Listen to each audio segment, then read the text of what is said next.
This is the limitless Keith Lee. This is Brody King. This is Angel Garza. Will Ospreay. Hornswoggle. Pentagon Jr. The Mexican Rey Fenix. King Ricochet. Concrete Rose, Sunny Kiss. And I'm here to ask you to stop what you're doing, take just one moment, and bask in the glory of the Busted Wide Open. Busted Wide Open. Busted Wide Open. Busted Wide Open. Busted Wide Open. Boston Wide Open. Busted Wide Open. Thank you.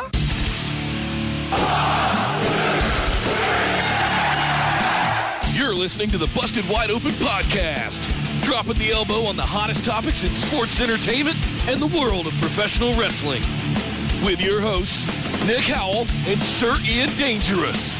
Coming to you from the Orbital Jigsaw Network Arena in sunny Southern California.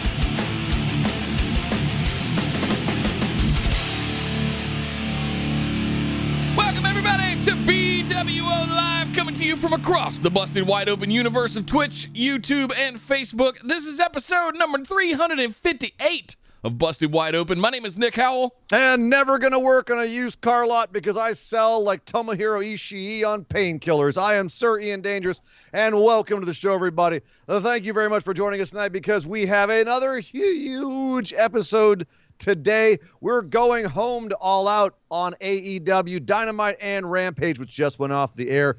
It was their go-home shows, and they were going home like they'd been on a trip for years. They had a big show. We got to do our pick'ems for All Out as well, Nick. Plus, Smackdown just happened. WWE Smackdown also just went off the air. We got to talk about what just happened there. Finn Balor versus Roman Reigns. Plus, is the Beast coming back? Yes, Brock Lesnar will be back next week. We're going to talk about all the fallout from SmackDown. And early this week, NXT happened. We got to talk about poor NXT as well. Yeah. But we're back on Tuesday. So much to talk about, Nick. So let's do some business and get into the show. Yes, indeed, guys. Linktree.com/BWO. It's your one-stop shop. Only place you need to go to like all of the things for your boys here at Busted Wide Open. Get into the Facebook discussion group. Goodness, excuse me. Oh, God. Nick, no. Oh, God. It's been a long week. Excuse me, guys. Oh, my God. That snuck up on me. Get into the Facebook discussion group. Get into the Discord. It was lively tonight for both Rampage and SmackDown. And make sure you like, shop, follow, share, subscribe, do all that stuff you guys know how to do. And hey, if you want to support your boys, there's a few ways you can do it. Patreon.com/BWO is sign up for some exclusive reward tiers over there, such as bonus episodes and all kinds of goodies. Just check out one of our reward tiers over there. Or if you're a YouTube fan, you can click that little join button right underneath me right there. And you'll see our membership tiers that you can join up. Same perks apply. So you can also throw in bits and subs here on Twitch, super chats over there on YouTube, and we'll read them out during the show as we progress. But linktree.com/BWO for everything you need for you boys here at Busted Wide Open. Ian, we got a lot of show to get through. Let's not waste any more time. Let's head over and kick off what went down this week on AEW. All right, so you good to go? You got all the metal out your lungs? I'm all right, good. Yeah. Okay, good, because we got to talk about CM Punk and Darby Allin. Probably one of the biggest angles they had both on Dynamite and on Rampage this week. It was the main event of Rampage, just went down. Daniel Garcia versus Darby Allin, and if you're sitting there going, what the hell does Daniel Garcia have to do with the damn thing? Well, 2.0 and Daniel Garcia have been continuing to stick their nose into Darby Allin's business, running them down just because they're just feeling salty today, and they want a piece. You want a shot? You want a piece? What you want a sip? All their different catchphrases. So Daniel Garcia versus Darby Allin, we just saw. Always nice to see because both these kids can wrestle. Daniel Garcia actually just had on New Japan Strong. He actually had a match with Josh Alexander as well that was sick. But so yeah, nice little match. But really, no one's here to watch Daniel Garcia and CM Punk and Darby Allin because CM Punk's right there on commentary on Rampage. Everyone's like, this match is cool, but when's the other stuff going to happen? Well, it happened right after the match. CM Punk ends up beating Danny Garcia in the middle of the ring, as you would kind of expect at this point in this feud. But then immediately is jumped by 2.0, who were taken out earlier on by Sting, but then Sting had to jump back in and regulate again. Unfortunately, that left 2-on-1 on Darby. He gets beaten down. Punk decides, well, time to stand up and come on down and help out a little bit. He was still salty because Punk got jumped during a promo over on Wednesday on Dynamite, and he got saved by Sting and Darby Allin. Sting said, hey, in inimitable Sting fashion afterwards, they all three pulled off their finishing moves. Darby did his coffin drop. Sting did the Scorpion Death Drop. And we saw the first go to sleep in 7 years from CM Punk as well on Wednesday. And then Sting grabbed the mic and said, Willikers there, guys. It sure is good to see all those finishing moves again. I just got all excited. And I got all excited about seeing you, CM Punk, this weekend facing Darby Allin. As a matter of fact, I'm so excited about it. I'm going to be a good old dad here, good old goth dad, and I'm just going to walk my ass up the ramp and I'll be sitting in the back. I'll just be sitting in the back with a nice cup of tea, maybe a nice novel, some J.D. Salinger, and I'll watch the match from the back. You two can just have your match, guys. There we go. That's the old Stinger out of here. Woo!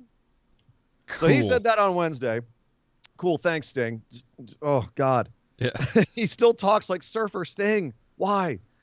But we saw after the match, Daniel Garcia beats down on Darby Allin. CM Punk comes to the rescue, and we had a nice little face-to-face, CM Punk and Darby, because apparently Darby didn't need saving. At the end of all this, going home to Sunday. So, Nick, what do you feel about the build for this match, CM Punk and Darby Allin? Have they done enough for it? Is this the kind of build they should be doing, seeing as it is technically face versus face kind of thing? Do you like the way they're framing it? CM Punk needs the win to show he still got it. Darby wants to do it to show that he's the up-and-coming guy. He's been a daredevil all his life. The most dangerous thing I can do is beat CM Punk in Chicago. Do you like how they're framing this? Do you like how they built it with having 2.0 and Daniel Garcia here? Was it too muddled? What did you think? I like where it's at. I like how they've put this together. It's kind of a debut match, if you will, for Punk. It's in Chicago. Even on commentary tonight, he was saying, do you think you have Taz was saying, do you think you have a home field advantage being here in Chicago? And he's like, no, actually it makes me more nervous. Yeah. I like that. Him. Yep. Yeah. So I think it's going to be interesting to see how this match goes down. I think it's going to be a fantastic match. Punk's obviously still got it. I'm not worried about it. But it's a warm up. It's a Speaking of Punk and Taz, I love the when they're talking about CM Punk's cardio. Yeah. It's like, I know you got the cardio. And CM Punk's like, yeah, the cardio that's the part that never left. And he's like, what are you talking about, Taz? You haven't done cardio since 96. Right. It's just like, you're right. Yeah, you are correct, sir. Thanks, John. Thanks. Thank you, Johnny. Have you over here getting drunk in a martini? So yeah, but again, do you think it's been too repetitive? Has it been too much of 2.0 and then they face off with it? It's like we have it just a couple enough times this week. Just enough. So you're at that perfect point of let me. If we would have had to do this for one more week, I probably would have been a little upset about it. Like, oh God, come on already. But right. Ever Rise is entertaining enough. God, I would love to have seen them at NWA at the podium promoing. That's all I could think about tonight in their promo was how good they would have been. They're not officially all elite yet, so it could still happen. All right. I'm looking at them going, we'll see. Forbidden Door is wide open. You never know. You never know. But it should be, as you said, you're right. Good. Should be a good match on Sunday. Speaking of repetitive, MJF and Chris Jericho, they've had a feud going on for quite a while now. Wednesday, we had a couple of promos for each of them. MJF cut a nice promo on video, and Chris Jericho came out to the ring with Jim Ross to cut a very impassioned, emotional speech about how if he can't beat MJF, he doesn't deserve to continue to wrestle. Very nice speech. Very nice. But then, of course, on Rampage, we got a little rundown of all of that as well. Jericho was on commentary reminding us all that, he has that match on Sunday. That he shouldn't be on commentary. Well, is what he was reminding us. Do you think that, again, so we were just talking about repetition. This seems like we've had a lot of repetition. Have they built this to a nice point? Or do you feel like it's been going on for too long, like a week or two too long? Where are you at with MJF and Chris Jericho? I feel like I've made this clear a few times. I feel like they should not have had a match as part of the labors of Jericho. Mm-hmm. I feel like they did them out of order. Like that was a little bit wonky, but I feel like there should have been the one big final blow-off match at All Out, like they are doing, but they shouldn't have had a match already. But do you feel like the logic wouldn't have been the sound? Like the logic of Jericho, the only way that MJF would have another match with him is if Jericho put his career on the line and MJF could not pass up that opportunity to retire him. Sure. Like, do you think the logic would not have been as sound as if MJF had just beaten Jericho? I mean, they had to pull that rabbit out of their hat to get the second match. So I mean, again, it goes. The root of the problem for me is the labors and the way they were executed. I don't have a problem with these two guys wrestling. They're brilliant. Yeah, they're great together. I mean, Jericho pointed out that the 3 dates that he lost, he's lost 3 times now to MJF. He said, the 3 dates I've lost him are burned into my memory, and that's why I need this so badly. Yeah. I thought his speech on Wednesday did a great job of setting up the match. I feel like it will feel a lot more intense on the day after the video package. But it definitely feels a little cooler after watching Rampage. I'm kind of like, okay, it's not the hottest match on the card, but I feel like on Sunday, like they'll put together a package that reminds us of how long and intense this feud is. I feel like on the day, it'll be fine. That's kind of where I'm at. You agree with that, or you think I agree with that. Okay. Yeah. Well, then let's move on because we got to talk about your girl Chris Statlander, who she was in Britt's mouth a lot this week. Britt Baker announcing herself as the newest free agent to sign with AEW. Nice little troll about the potential Adam Cole defection across the lines to AEW. We have no idea what's going on with Adam Cole right now. He is officially without a contract, fielding offers. So we know he is not re-signed with WWE. He is a free agent. No idea where he's going. He could still go back to WWE. We don't know. But thanks for trolling us, Britt. That was awesome. Yeah. But she mentioned that her little buddies, Jamie Hayter and Reba, will be in the Battle Royale, the women Battle Royale. 21 woman? 21, of course, 21. Of course, 21. Right, 21, right. Because it's a casino Battle Royale. Specifically, so 21, it makes sense. Yep. So they'll be in that, and if they win, then her title is secure. But just as added security, when she resigned, she had Tony Khan add in a 2-on-1 handicap match tonight on Rampage. Jamie Hayter and Reba versus Chris Statlander, which was basically the Chris Statlander show. You had a beautiful starting bit with Chris and Jamie Hayter, by the way. I love her new presentation of just being a powerhouse, and she and Chris being powerhouses and having a little hoss match there in the ring. Nick, how hard were your nipples during this? Just very. I even said it in Discord. I can see those two having a title match in the future. I can see eventually beyond Britt Baker as champion. I can see Chris Statlander being champion and having Jamie Hayter as their number 1 contender. Well, put that in my freaking eye holes, because the work those two did for those 3 to 5 minutes there at the beginning, you could tell that they knew what the hell they were doing. I want to see a 20-minute match with the two of them. I feel like there's a few matches that will be coming back to a lot in AEW if things hold steady. There's the quadfecta of their young stars, Darby Allin, MJF, Sammy Guevara, and Jungle Boy, and any way you mix that, it's kind of going to be a classic match. Yeah. They've already got a couple of great classics behind them with a couple of those mix and matches. But I feel like with the women's division right now, I just saw Statlander and Hayter go at it for a couple minutes and went, that is a match. Like, if you could just keep running that back and always find new things, because they just have great chemistry. They look great together. It feels great when they're working together. That's when I would love to see come back a lot, as you say. Yeah. But ended up, of course, Reba getting in there and doing what she does, which is, well, it's Reba. If you've seen it, you know. Yeah. It was fine, but ultimately Statlander puts her in. Well, actually, hold up. Because before Statlander puts her in an absolutely bizarre and amazing looking finishing move, submission move, Statlander has her up in an electric chair position, and Hayter comes to run interference into the ring and tries to do a crossbody on Statlander. Statlander doesn't even budge, just doink, picks her out of the air, and is standing there holding 2 women, and then just falls forward and drops them both. Slams Hayter and drops Reba on her face. The crowd erupts like holy shit chants, the whole thing. Not because it was a particularly unique strength spot, but because she pulled it off so well. Yeah. It looked like Hayter ran into a brick wall. She had a couple of strength spots in this match. My comment in Discord was the Chris strength spot show. And they went out there with a mission to make it look like.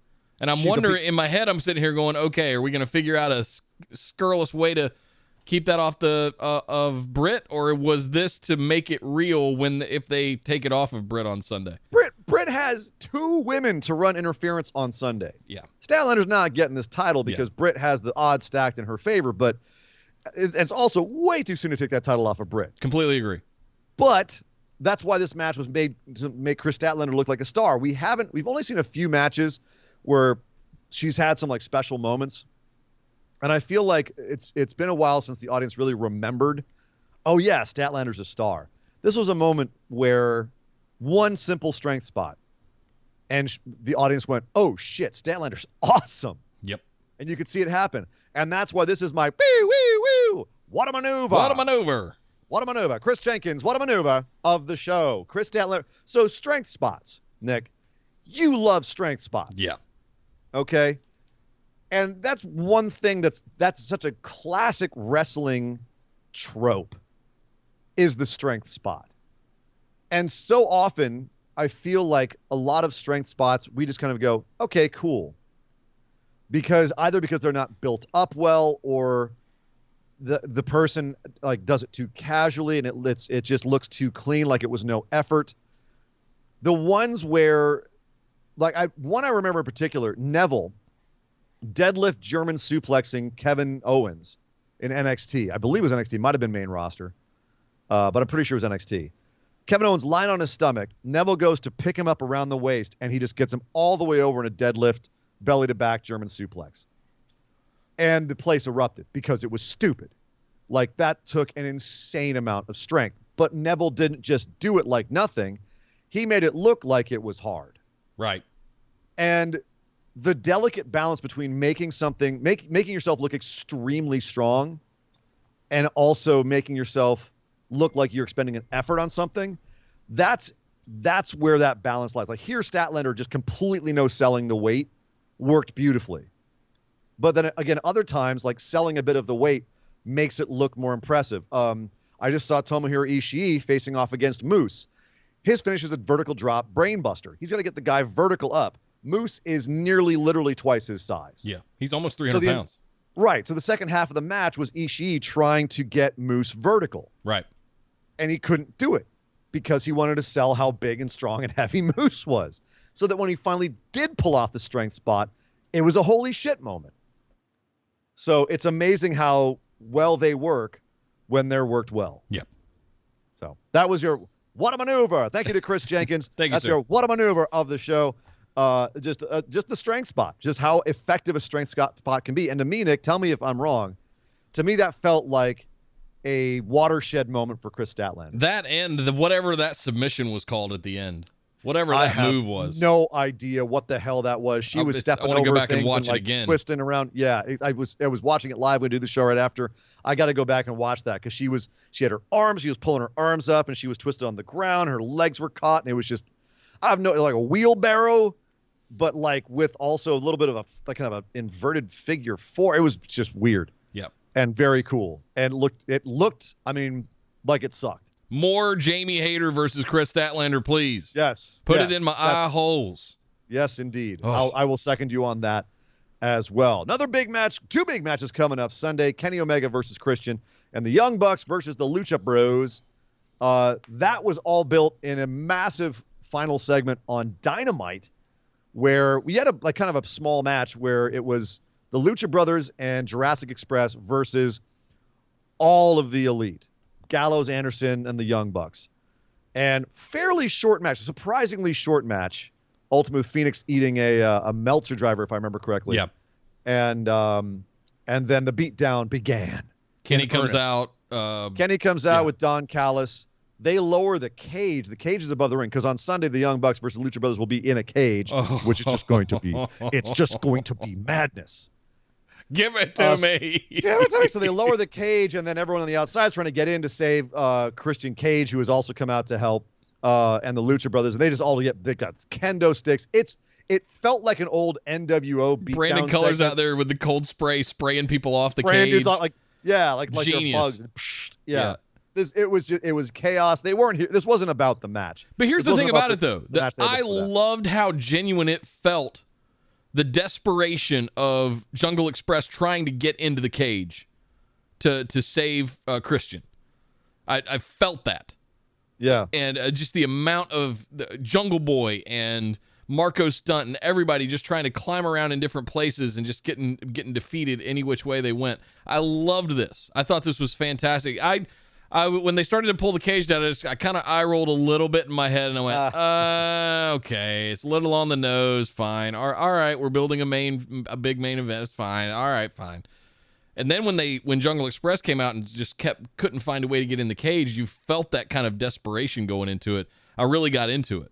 So I ended up going back and watching it again, and it's fantastic the way that whole thing was orchestrated. It was overbooked to hell, but that's what I'm saying. Oh, sure. It felt like, do you remember when like the NWO used to come out and it used to be just chaos at the end of a show and they'd just be beating down everybody and spray painting Goldberg and Yeah, right. It felt a little bit like that. Just complete overbooked, chaotic nonsense with one faction dominating everybody else. I mean, every once in a while it's fun. And this was fun chaos. Like you said, it was like some of the little like stunts they're pulling there, like Cutler spraying people off the side it was fun stuff. Certainly a big angle to go home on between Cage and Omega. It does make you wonder what's going to happen on Sunday if the heels are going to stand tall like that. I'm not saying. I'm just saying. Nah. So I have zero doubts that Kenny's retaining that title. Let's talk about that when we do our pick'ems because I want to run through this. We can get to those pick'ems. Yes. Big news coming out of Dynamite. QT Marshall. It's Marshall. Marshall. Yeah. My bad. QT Marshall and the Factory, including a bunch of dudes that we've only been seeing so far on Dark and Elevation. It's good. The Factory's growing, Nick. There's more of them. They're all standing in the ring. They're breeding. Yeah. They breed in darkness. Yeah.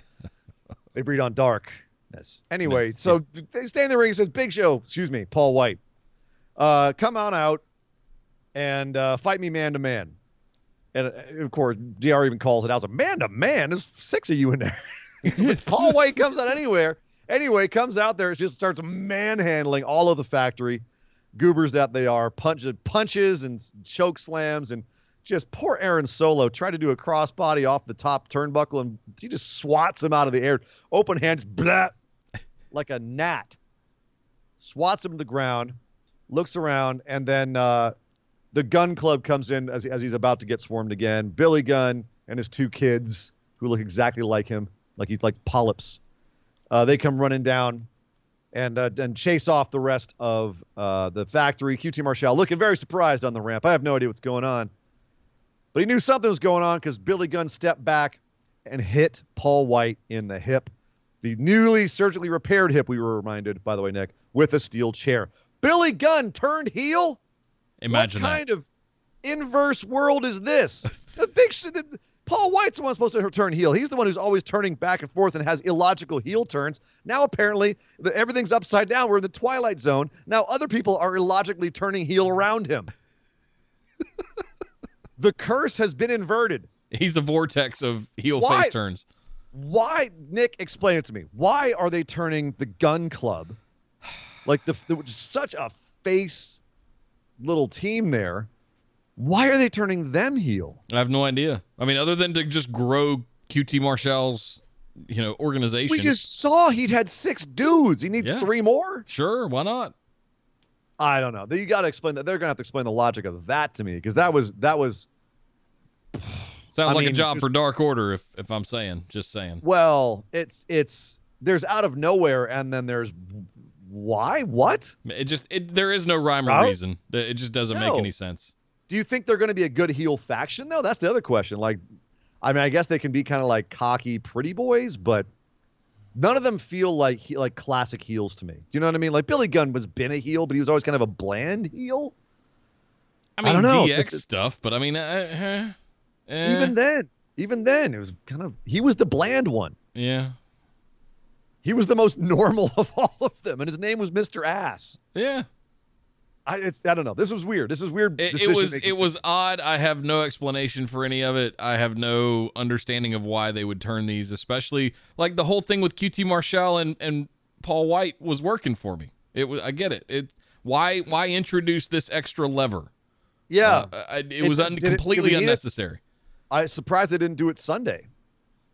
You know? That would have been better. It would have been a bigger moment. Now Sure. I don't know what they're going to do Sunday. Who knows? I'm willing to wait and see with this. You know, show me what you got. But it is a bizarre decision of all the factions to turn heel. That's an odd one. Yeah. Done in an odd way. So we will see. A couple more things here. Ooh, this feud, Nick. It is like Hashtag out of nowhere.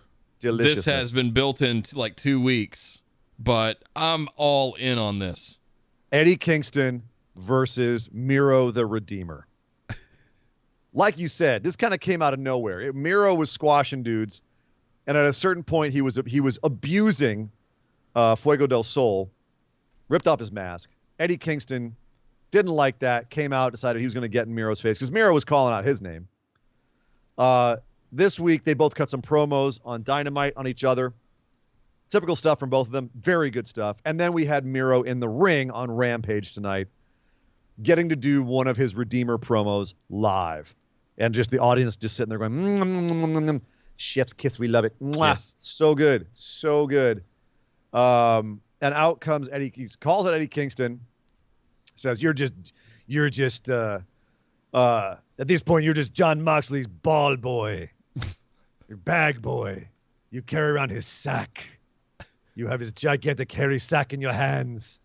And Eddie Kingston comes out like, okay, all right, you're going to talk about me like that? I'm going to have to come out and have to kick your ass. But first, a word from our sponsors. Gets on the mic, starts running down Miro, insulting Miro's god, which was an interesting call, saying he was a stupid god, an ugly god. I didn't believe in him. Yeah. Yeah, right. Which is, some people in the audience, you can hear some people in the audience going, hey, whoa.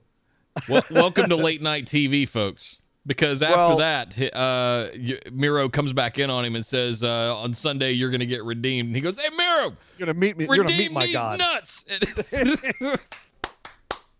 Line of the show. Yes. Line of the show. That's the best. Yeah, I think before Rampage started, I was going, there's going to be something interesting about this being on after 10 o'clock. They gave it all to Eddie. He comes out and says, what you're spouting is bullshit. Yeah. And then he says, hey, okay. After he runs everything down, he goes, hey, Miro, redeem these nuts. He jumps in the ring and attacks him. I love you, Eddie Kingston. That's going to be a shirt. Yeah. So they tussle. You know, Eddie's pointed out that he believes that Miro's neck is his weak spot. And he's like, that's my entire arsenal. Saito suplex, reverse German suplex, DDT. That's what I do is neck stuff. Like, I've got your number, dude. So they get in there. Miro takes a powder, suckers Eddie in on the outside. They tussle some more before Eddie gives him a DDT in the ring, and Miro's just dead. And Eddie just goes, see what I mean? So great go home to the match. It's because it wasn't just a fight for no reason. Miro called him out. Eddie responded and said, cool, let's do this right now. I'll prove my point that you have a weak spot. And he proved the point that there was a weak spot in the tussle. The story was this. It was all right there. Brilliant. Yep. Brilliant. That's how you do it. Eddie's going to get murdered on Sunday, though. Well, it's going to be a good match. Is what's it's going to be good, but yeah. Yes. But speaking of Moxley's ball boy, bag boy, and John Moxley, he and Kojima have a match. Mox said he was going to scalp Kojima early in the week, and then they got into a tussle on a looked like I think it's going on right now. They pre-recorded like a press conference, and they had a clip from that play during Rampage tonight showing them tussling, getting into a bit of a scuffle. Do you feel like I feel like they haven't done this match service? Moxley's on this world tour of New Japan legends. Like, I'm concerned. Like, what's this about? What's the ultimate end game of this? Why is he fighting all these old dudes? Well, I mean, wouldn't you if you had the chance to fight all these legends? Like, of course. Kojima's a legitimate legend. All right? Like, these guys he's fighting are legitimate legends. Totally. So I would too if I were him. This is he's just doing what he wants. He's like, I'm free to do what I want. I don't need to be in the main event right now. This is something else to do and still have these I can have a good match and make everyone excited and introduce this person to a Western audience. Like, there's a lot of masters being served here. Yeah. By Moxley being off doing this tour of New Japan dads. Keeping that forbidden door open. He's keeping the door open. He's keeping that engaged. He's introducing, like I said, Western audiences to these guys. maybe getting them interested in finding out more about them, which will lead them down the rabbit hole that is New Japan. And also, like I said, it keeps them out of the higher echelons of the card. So because there's plenty of other people that need to be doing stuff there right now. Does this all ultimately lead back to Tanahashi in some roundabout way? Absolutely. Yeah. Tanahashi comes in for Lance Archer. They have a match, and then we come back around. There's no way that Moxley's built like doing all that verbiage towards Tanahashi, and it doesn't end in a match somewhere. Yeah. And if Tanahashi comes to AEW, that's going to be the forbidden like castle doors. It's a very big door that's flying open there. So that would be freaking awesome. But that being said, I feel like they could have done more. I hope on Sunday at least they give a bit of history of Kojima. I feel like he didn't get enough. His character, who he is, didn't get sold enough to the AEW crowd. You know what I mean? Yeah. Like all they know is Japanese guy who's supposed to be a legend. Exactly. If I didn't know who Kojima was, like that's what I would think. You know, multiple time champion in All Japan and New Japan. Like the dude has traveled all over the place and in Impact. Like he's been everywhere, or when it was TNA. But the point is like he's got a rich history that the West can connect to. They should be telling that. They should be telling us that. Yeah. So that's my issue there. We're having the Women's Battle Royale. The only real build they did for that was mentioning it with a couple of women's segments, and then Thunder Rosa got kind of like high school bullied by Jade Cargill and Nyla Rose backstage. Very awkward kind of high school segment. Nyla and Jade also almost came to blows afterwards, but they were separated by Jade's lawyer dude. So they're all going to be the Battle Royale as well. I don't think they need to build much for that. It's like, hey, a lot of women are going to be in it. But we'll talk about who we think's going to win in a second here when we give our picks. So I don't think we need to go on that too much. No. A new match that just got added very recently: the Hardy Front Office versus the Best Friends and Jurassic Express. This was built on Wednesday. Orange Cassidy got beat down by Matt Hardy before his match with Jack Evans, but still pulled off a win. And then afterwards, it was just chaos. We had basically this entire match exploded in the ring with all the Hardy Front Office, all of the Best Friends, and everyone just came to the ring. It looked like the locker room emptied. It looked like a big locker room emptying brawl. Well, the Hardy Front Office is, at this point, it's a significant faction. You know, it's 5, 6, 7 people in it, give or take. And more than that, actually. I mean, Butcher's out, so it would be even more than that. And Blade isn't involved in the match on Sunday, so it's Sunday is going to be Matt Hardy, Private Party, and Hybrid 2, Jack Evans and Angelico. So there's still more. That's how big Hardy's Front Office is. You can have a 10-man mixed tag or 10-man tag and still have people left over. Whereas Best Friends there's 4 of them, but Trent's out, so it's Wheeler, Orange Cassidy, and Chucky. Yeah. And then for Jurassic Express, you're not having Marco Stunt in this. Right. So you got 2 guys out for them, but even so, like I love factions. Me too. I love factions because you can just have like this kind of gang warfare, and you don't have to have that much story behind it. It's just it's going to be really. They just don't like each other. It's going to be fun chaos. They don't like each other. You can have singles matches between dudes that spark off these huge faction wars, and you can just throw a faction war tag team on your pre-show, and it's going to be just bonkers and amazing. That's why factions are great. A couple more things on Rampage tonight. Our opening match, Malachi Black. He gave some words to Shotty Johnson on Wednesday, and then he gave some feet to Shotty Johnson's face tonight on killed that poor Rampage. boy. He killed that man. I thought Shotty was not going to have this much to give him, but there was an actual match with a commercial break here. So Shotty did do his end of the bargain and did a lot of selling, and he hung in there. The boy had heart. But ultimately, he got beat down in that corner so bad. He did a promo video on Wednesday talking about putting coins on his eyes. Malachi, I believe it was to Cody. Yeah. No, he's going to put coins on Shotty's eyes. I think that should be a permanent part of his gimmick. It's just bring out some talking coins. about that in the Discord tonight during Rampage after this, because I thought about that and I was like, after all of this kind of theatrics of his entrance, he needs some kind of exit as well. And we got a little bit of that where he closed his eyes and kissed him on the forehead or something like that, as like to bless him and send him off. Like, sure. Start bringing 2 coins and put them on the eyes of the people that you just murder with the black mass kick, whatever it is. They're so out. They're so knocked out from the kick. They lays them on their back, folds their hands across their stomachs, puts their face upright and then just puts 2 coins in their eyes and you get that great image. I love that. Yes. I would love that. And he just kind of stands over them and just, oh my God. Or just leaves them. Just stands over them for a second, then takes off. I mean, here, it was an interesting finish where he just was pounding Shoddy in the corner with all kinds of strikes. And then he goes outside to get a chair. The ref's trying to stop him. And he just kind of throws the chair down at Shoddy and was like, pick it up. He pulled a, what was it? That old Western with Jack Palance, where he's like the little, like the small town guy. He's like the big hoodlum, and he walks in and throws the gun on the ground. He goes, pick up the gun. I said, no, sir, I don't want to pick up the gun. Pick up the gun. I don't want to. You'll shoot me, sir, if I pick up the gun. Yeah. That's what he did to Shoddy. He turned his back to him. He says, basically just going, pick up the chair, kid. Pick up the chair. And Shoddy does. He eventually does. And you're wondering, is Shoddy going to do it? He's going to be corrupt. He's going to turn to the dark side. No, he picks it up and Malachi Black kicks him in the head. He's dead. Night. He's goodbye. Yeah. By God, he's killed him. All right, sir. I'll pick up the gun. I wanted a proper JR call. By God, he's dead. Oh, God. That man has a family. I think Jericho said, his head's in the front row. Some fat kid just picked it up. Jesus, Jericho. So Shoddy was dead. As you said, Black got down and gave him a smooch on the cheek and just was like, okay, cool. And then started standing tall, taking liberties with the body, if you will. And that brought out, of course, Dustin Rhodes, who came down, chased off Malachi Black, who was like, not today, at a time of my choosing, which actually ended up being next Wednesday because Dustin challenged him to a match next Wednesday. He said, you'll see me coming. You'll see me coming next Wednesday.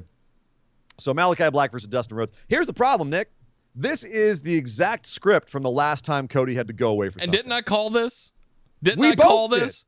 did. When him and Cody started feuding, you asked me, how do we build this? And I'm like, well, he's going to have to go through Dustin. Yeah. He's going to go through some Nightmare Factory dudes or some Nightmare Family. He's going to do some Nightmare Family guys. And they're going to end up with Dustin. He's going to kill It's the Brody Lee script all over again. There'll be a bull rope match in there somewhere, There better be a twist on this. This better, if Cody comes back and just beats Malachi Black, we're gonna shit all over this. Yep. I'm putting that out there right now to all of our listeners. We apologize in advance, but if they do the exact same thing where Cody comes back as the avenging hero and just beats Malachi Black for his first defeat, I'm gonna shit all over it. Yep. Because that's exactly what he did with Brody Lee, and I didn't like it then, and I don't like it now. It's lazy, and it's self-aggrandizing, and I don't think it helps anyone in the long term, except Cody. Cody's the only person that helps. Totally. And he doesn't need the help. He's fine. Kyle threw in 100 bits, said, I find it funny how a self-professed atheist drapes himself in all this religious imagery. I love it. Oh, are you kidding me? It's amazing. Atheists can have the most fun. Yeah. With all that religion, because they don't care about the religious imagery. Yeah. Oh, hey, I missed it earlier. Mel D also resubscribed with a tier 1 for 6 months. That means you get a little bit of good chicken. Thank you very much, Mel D. Thank you, Kyle, for the bits. I suppose Black is an atheist, but he also, he's got a lot of satanic imagery in there. Listens to a lot of black metal. And Satanists love their religious iconography. Love it. Love it. I mean, hey, let's face it. Religious iconography, some of it can be pretty cool, interesting stuff. As long as you don't have a deep personal or emotional attachment to it, where you care about what it means, you can just kind of mess around with it. That's where an atheist like Black could be. You can mess around with it. Yeah. Let's see a couple more things. PNP, Proud and Powerful versus FTR. Nick, we finally got the rematch. Opened up Dynamite this week. It hurts to call them Proud and Powerful in this match. This was like just legit LAX versus Revival FTR stuff. This is what I've been wanting to see. This match just killed. Absolutely loved this match. Yeah, it's the match we deserved. But it was weird because it was just on a random Dynamite. Yeah. That being said, we're used to really good matches happening on Dynamite. I don't know. I feel like as good as this match was, and it was very good, It was a very good TV match. Yeah. You know? And I feel like it could still be more. PNP get their win back. Very nice finish to this with a shatter. Oh, excuse me, not a shatter machine anymore. Big rig. Big rig. Yes. Saved a big rig, and ended up getting the pin afterwards. But the crowd, my God, you could tell what a great match it was. The crowd was freaking hyped for this. Yeah, Sheppy, that tope by Santana through the middle of the ropes, and he flipped and landed on his feet standing over Dash. Yeah, that was. Oh yeah, that was insane. Nuts. You want to talk about what a maneuver? That was nuts. Jesus. Yeah. That was on the list of for the what a maneuver on this show. Like that was on the list, and also there were some drop kicks getting thrown this week. There's been a lot of drop kicks lately that have just been blowing my mind. If y'all ain't never done a drop kick in real life, to get the height some of these dudes get, Montez did it in one, and then I'm trying to remember who else did a drop kick that was just I just went, what the hell was that? I think it was actually Santana in this match gave a drop kick that was just ridiculous. Getting 5 feet of clearance, 6 feet of clearance. Just come on, man. Leave some for the rest of us. Right. Crazy. So great. But here's the thing, Nick. They had built this into a blood feud. Because we had Cash Wheeler almost lose an arm. Or almost tear out his tendons in their last encounter, and we had to go to a quick finish. And they started screaming at each other. So it felt like a blood feud. But then we started this match. As much as I want to praise this match, we started this match with headlocks and arm drags. Yeah.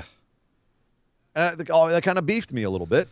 Yeah. And does it have the same like, weight that it does now after Blood and Guts with the War Games match? Yeah, like I wanted to have is there more here? Can we I felt like they had built it to an intensity where it could have been an even more intense match, and it wasn't. It was just a really good TV match. But the fact that I'm sitting here going, it was just a really good TV match shows I maybe had some overinflated expectations, but maybe that's just how they built it. Yeah. They built it like it was going to be war. And while it was a great match, it was not war. No. Not in the way that I was thinking. Not starting off with like that, no. Little disappointed. I loved this match, but it's not like you're right. It's not carrying the fire that it could have after, Pinnacle versus Inner Circle. Yeah. All the stuff that they could have done with it. And it's a shame Dash got hurt, but I mean, it is. They needed to figure out how to amp that back up a little bit, because just pulling the curtain with it. Oh no, the way that they were screaming at each other, and Dax was pulling some insane promos about how you made my partner almost like still can't feel like you injured my partner forever. I'll kill you. Like he was fired up. I was believing it, man. I was believing these guys were going to kill each other. Then we come out there and it's arm drag, headlock. And I'm like, really? Okay. Like they were very fierce arm drags. I'll give them that. A lot of pepper, but it didn't, like I said, it just didn't feel like as much as I was. It didn't feel like they wanted to kill each other, but they got going. Not as much as they got going. Again, a very good match. Yeah. We're going in circles on this, but it's a little bit of disappointment there. But I don't want to make it sound like we're whining and complaining, because it was still a great match. Also, potential to be a much better match. I'm looking forward to more of it. Brian Cage versus Powerhouse Hobbs. Speaking of big men slapping big meat together, big rigs colliding. My goodness. Of course, we didn't get a clean finish here, Nick, because Hook came down to the ring with Powerhouse Hobbs, and you knew Ricky Stark. Oh yeah. Was hiding out somewhere with that FTR belt, or FTW belt, FTR belt. It's late. I suppose there could be an FTR belt sometime. Wonder if Taz would manage FTR. No, that would be FTRW. FTRW. Oh, okay. Yeah. Come on, we got I'm a lot saying. of show to get through. Okay, I'm just saying. You'd have to kill Tully Blanchard first. I don't feel like FTR has the respect for Taz that they have for Tully Blanchard. It's just a hunch. So yeah, this was just basically the feud continues in Team Taz. The breakup continues. A lot of fun though. Nice seeing Hobbs and Cage go at it. And then also Penelope Ford and Tay Conti had a match with Tay winning, but then getting a beat down, and actually getting beaten down by Penelope Ford and Tay and the Bunny. Who should come back, Nick? One of your favorites. Anna Jay. Hey! Dark Order music hits.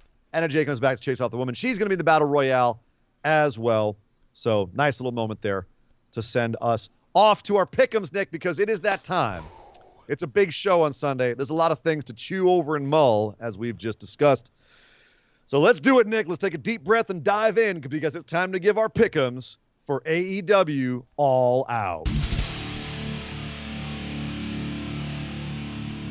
Well, we do know now we have some things happening on the buy-in show before the main show gets started. Best Friends versus Jurassic Express versus, Best Friends and Jurassic Express versus Hardy Front Office. Exactly. It ends up being an 8-man tag. Is that right? 10-man tag. 3 people in Best Friends: Orange Cassidy, Wheeler Yuta, and Chucky T. And then Luchasaurus and Jungle Boy, 5 over there. And then Matt Hardy, Private Party, and Hybrid 2 over on the other side. So it's going to be a big one. And they kind of threw this together because we found out last minute Pac got held up with travel issues over in the UK. Pac versus Andrade got pushed back till next week. Rampage, which is a big, that's a reason to watch Rampage right there. No kidding. Awesome. Give them the whole hour. It got pulled from the show, so they moved the 21-woman Casino Battle Royale to the main part of the show and brought this in for the buy-in. There is a rumor that Andrade still might face somebody at All Out. We'll deal with that at the end of the pick'ems here, Nick, because I've got a couple of suppositions and guesses and thoughts on that. But let's start off with Best Friends versus HFO. Best Friends and Jurassic Express versus HFO. Who do you think's walking away with the win here? Best Friends and Jurassic Express. I would have to agree. I'd be very surprised in a multi-man tag match if they had the heels win on a pre-show. Exactly. That's all I could think about this as well. Yep. So, that being said, maybe Matt politics his way into the win. I don't know, but I don't see it. The 21-woman Casino Battle Royale, the only names that I know of so far in this are Thunder Rosa, Big Swole, Julia Hart, Diamante, Kiera Hogan, Abaddon, Layla Hirsch, Kaylin King, Riho, Sky Blue, Nyla Rose, Jade Cargill, Rebel, The Bunny, Tay Conti, Penelope Ford, Anna Jay, and Jamie Hayter. That's 3 women left that we don't know about at this point. Of all of those women, and potentially 3 more, who do you think is winning the Battle Royale? Gets a number 1 contendership. Given who is the current champion, that pretty much rules out any heels. Not necessarily. Not necessarily, but that's how I'm going to do my pick. Okay. I'm looking at Thunder Rosa. I'm looking at Thunder Rosa going, Thunder Rosa. It's renew that somehow, figure out how to get it back, because I don't see anybody running down the list here. I mean, maybe the returning Anna Jay, but that's my thought too. That's a bit more of a stretch for me. I'm gonna go Thunder Rosa, but especially because they had that backstage segment with Nyla Rose and Jade Cargill. I'm wondering if there's something there that's going to play into the Battle Royale, I believe. It'll be interesting to see if it turns into something where Nyla Rose and Jade Cargill end up costing Thunder Rosa the win, and that turns into a feud of some sort, or if it's a strength spot for Thunder Rosa to show that she got both of them, the 2 big, strong ladies of the women's division. She can toss them over the ropes. And it, legitimizes the victory. It's 50-50 right now, but I mean, other than the stretch Anna Jay, Thunder Rosa for me. I got a one for you. What happens if Jamie Hayter wins and then decides to cash it in? Interesting. I will say this, Britt Baker is ripe for a face turn. It's kind of what I'm thinking. Or, I mean, would Jamie be, that people want to love Britt so much. Yeah, it's an outside pick. I might do that. I'm gonna take it. I'm gonna take the fly. I'm gonna say Jamie Hayter. Oh shit. Okay. I'm gonna do it. I'm gonna go crazy. I'm going crazy on this one, mostly because I think that'd be the most interesting plot point. Sure. I don't think it's her. I think it'll be Thunder Rosa or Anna Jay, just like you. Just to make it clear that when I'm picking this, like I know it's an outside pick. I think the solid money is Thunder Rosa or Anna Jay. Yeah. But I'm going to go Jamie Hayter because that's a more interesting story. To me, Jon Moxley versus Satoshi Kojima. Any way that Satoshi pulls it off with a big old lariat and goes and eats a ton of bread? Nah. No? He's going to get a paradigm shift and be done. I concur. Moxley walking away with that scalp. Paul White versus QT Marshall. Not sure what to do here, given the Gun Club beatdown, but I'm thinking Paul White. What are you thinking? Ooh. I'm gonna go QT Marshall. Something that got pointed out in the chat. I want to actually address. Sheppy in there saying Ruby Soho debuts and wins it. You gonna change your pick? I'll allow it. No. Okay. I kind of want to. That's a because how many are in there? 1, 2, 3, 4, 5, 6, 7, 8, 18, 9, 18, 10, 11, 12, 18. 13, 14, 15, 18, 16, damn it. 17, 18. I said 18. So we've got room for 3 more women. Why don't you believe me? Yes. I was just trying to make a forgive my theatrics. I'll try. Wow. Okay. So we've got room for 3 more people in there. That really does. I thought that was all of them. I'm sorry. Damn. It's Mel D is just tickling me in the right spot here. She said she's calling for the Ruby Soho and the inspiration for the extra 3 spots. That would be awesome, Mel. If that's the case, that would be amazing. Wow. That would be huge. I'm gonna leave my picks for right now. My pick, but I would not be mad if any of those things happened. Nope. No. Nope.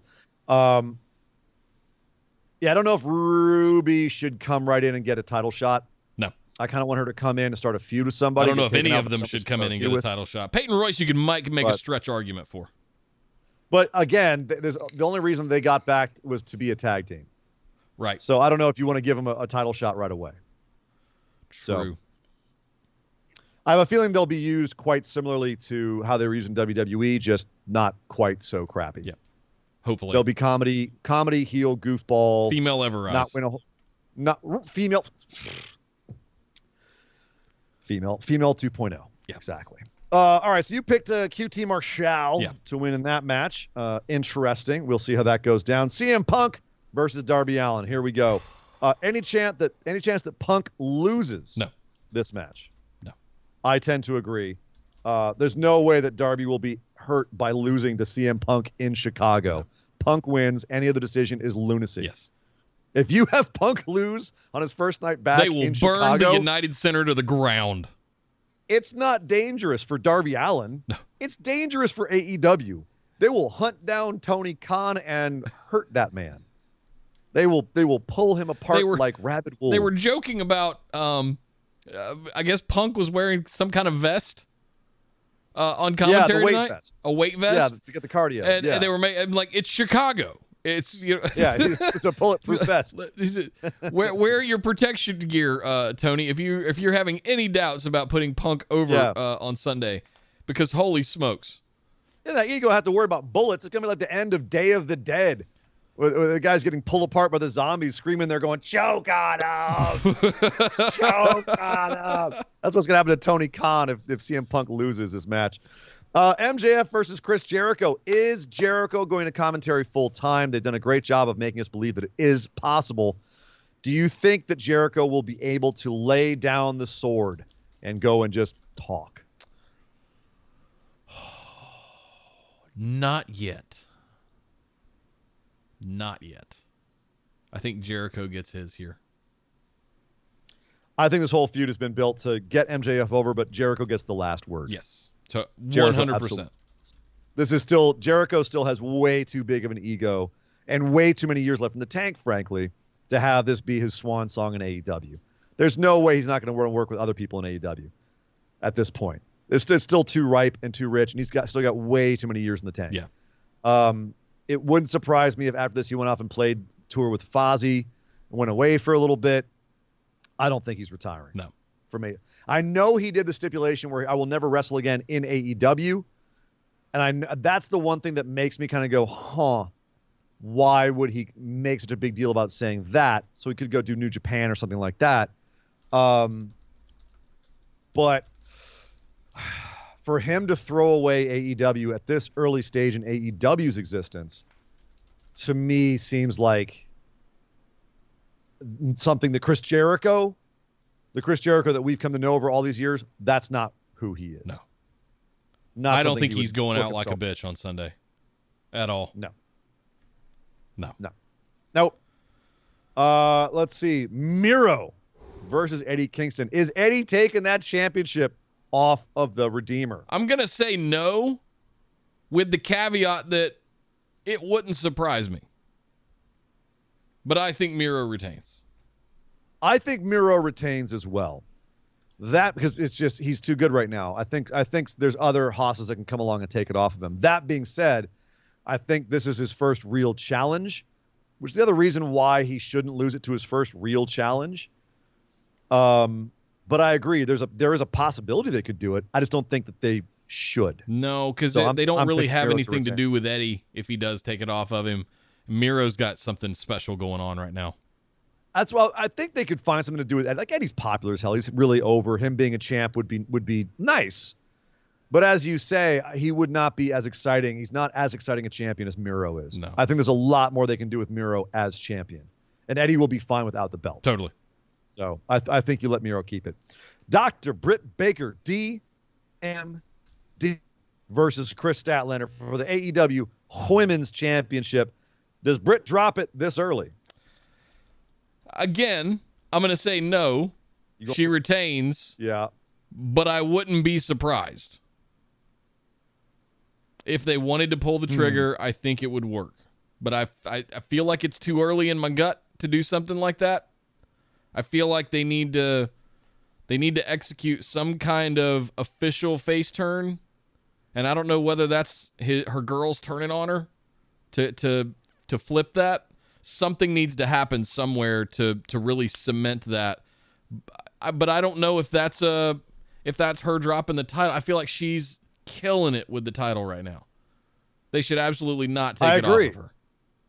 It's the Miro theory where he's doing too good of a job with it to drop it. Here's the problem, though. I'm now looking at my picks and going, Miro retains. Britt Baker retains. Kenny Omega, I think, is retaining too. And Young Bucks versus Lucha Brothers, to me, is a coin flip. So someone losing a title here. Someone is losing a title. You can't go through the show and someone's not losing a title. Like Young Bucks are the most likely, as I'm looking down this. Yeah. Young Bucks are the most likely. Because I'm just going to call it right now. Kenny is retaining. Kenny's retaining. Yeah. Okay. We're both in agreement on that. But Young Bucks versus Lucha Brothers now. I'm staring at them going, well, I'm looking at that. I'm looking at Miro and Eddie, and I'm looking at Britt Baker and Chris Statlander. And I'm going, one of these titles, if not more than one, is changing hands. Because I can't imagine they're going to go through a whole big show like this and not have a title change. I was actually going to call the Lucha Brothers for the tags. Are you? Yes.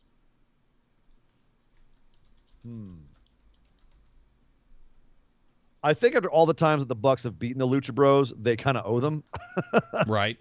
I will also pick the Lucha Bros. Just because one of these titles has to change hands. I just don't Something has think to go somewhere.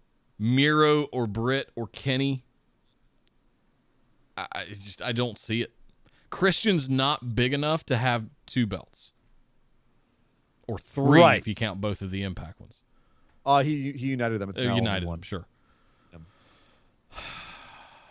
Yeah, I'm sitting here. I'm doing the same thing you are. They've got to have titles changed. It's got to be the Bucks. It's the Bucks or it's Miro. I don't see Statlander getting the title off of Britt Baker this quickly because Britt's just too good as champ. Unless they've got some crazy shenanigans up their sleeve. Like I said with Jamie Hayter, some sort of nonsense like that. I don't see Britt Baker dropping it. Maybe Miro, but again, that's on the outside. Lucha Brothers is the most likely one. Yeah. So one final thing, and this is a +1, or if you get it wrong, it's a -1. You can bow out and not take a bet on this at all, Nick. Will there be an appearance by Daniel Bryan? We had speculated at the top, or there is speculation out there that Andrade is still going to have a match. That's you're exactly. That's where I was heading with this. Andrade is still going to do something. What if he comes out, runs his mouth, and Bryan Danielson comes out to kick his ass. What will happen besides the roof absolutely coming off the place as everyone loses their minds? I'm not ready to call this yet. I'm not ready to say yes. Oh. Yes. I'm gonna say no. He doesn't make an appearance. Okay.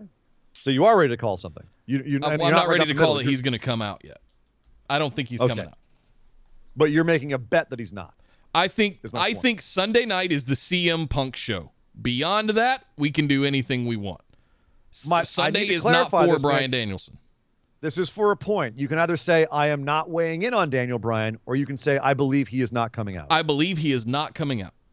There you go. You are marked down as believing that. And yourself? Sir. I am saying, yes, we are seeing Daniel Bryan on Sunday. No, actually, I take it back. We are not seeing Daniel Bryan on Sunday. We are seeing Bryan Danielson. Oh, okay. Yeah. Will we see Adam? No bet here, because I think this is still too early days. Will we see Adam Cole? Again, my concern is that I don't think they want to do anything in Chicago at the United Center that will water down CM Punk's first match in 7 years. It's a huge show. It's a 4-hour show. CM Punk's going to be 20 minutes of that. I understand, but we'll see. No. I feel like they're opening the show with CM Punk, Darby Allin. They're opening it with that, getting it out of the way. Saying, there's that match. Now enjoy the rest of the show. And they can do whatever the hell they want. Because the audience will already be like, I've seen CM Punk. I am now satisfied. What other wrestling have you to show me? You know? Because that's seriously, if they do that, if they're like, okay, there's your CM Punk. Right? Then the crowd's like, cool. All right. So I've got the CM Punk out of the way. Got that out of my system. They can do whatever. Bryan Danielson, Adam Cole, Bray Wyatt. Woohoo! Let's go crazy. It'll be interesting to see. I don't know. All I can think about is CM Punk. Okay. All right. Captain Myopic. Anna's losing her mind in the chat right now. She can't believe Adam Cole might be leaving NXT. Adam Cole's never leaving NXT. He's only been there like for 3 years, you know? It's gone. He had a career before NXT. Well, yeah, but he was, I think, at his best in his career in NXT. Yeah. He was just on another level there. Yeah. But I am curious to see what he does elsewhere. Yeah. Also, I'm terrified what happens to NXT on the 14th. And after the 14th, oh my God, the early reports were so scary. They're so scary. Do not NXT. Do not want it. NXT might be dead. Hey, Cal Threat 100 Bit said, after this week, I'm not trusting any wrestling news scuttlebutt outside of SRS. Yeah, Sean Ross Sapp, he is the most reliable guy. If you're going to drop $5 a month on news, he's the one to do it. So now that Busted Wide Open News, BWO News is defunct for the moment. But yes, SRS is a great place to get your news. Meltzer and Alvarez are questionable at best, but definitely they're at least wrestling journalists. Their sources are just a little bit more questionable. I think they have someone who's lower on the totem pole, and Sean's got someone who's apparently fairly high up. Damn. But here's the thing: they're the ones that break the news. Everyone else is just an aggregate. So at this point, right? Yeah. I mean, I even saw Cultaholic, reposting stuff that had already been disproved from Ringside News, and I was like, Cultaholic, you're my boys. No, Tom. No, Ross, you don't stop need it. The clicks. You don't need the clicks that badly. Stop it. No, Jim Ross is not leaving commentary. Just shit. Stop. Check your sources. Anyway, that is it for All Out by AEW. We will see you back on Sunday for that show, but this show isn't done yet. There's tons more wrestling to talk about this week. We got to head over to WWE land, starting, of course, with tonight's episode of Smackdown.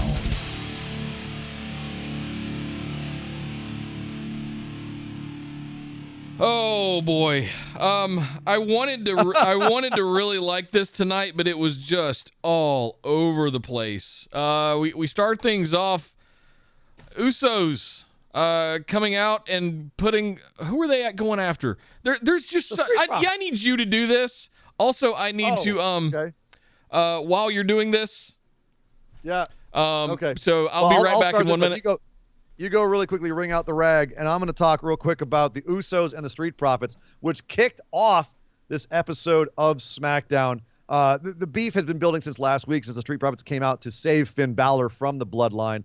So now, of course, we're going to have this tag team title match. I don't believe it was actually a title match per se, but it's like how WWE does it, where you have to beat the champs to get a shot at the champs. Well, here we go. It's time for the Street Profits versus the Usos to kick off the show. So you knew it's going to be a high-energy, fun match, which it was. Unfortunately, like with several matches on the show, it was a trope.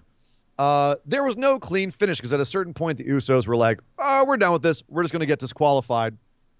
And so they just kept beating down on the Street Profits until the ref's like, that's it. I think it was actually Jimmy, who is not the legal man, gets in and starts beating up on Dawkins. And it cost them the match, and then they just continued to beat him up afterwards. It was disappointing because I know that they want to build excitement for more future matches. I don't know if DQ finishes is the way to do it, Nick. Oh, hi. We were just talking about the DQ finish on this match and how I know it's supposed to build excitement for future matches, but it more than anything, it might actually make people irritated at the fact we're going to see a lot of repeats of this. What did you feel about the DQ finish of this match? It was a little bit of a mess. I like the way that it built up heat a little bit.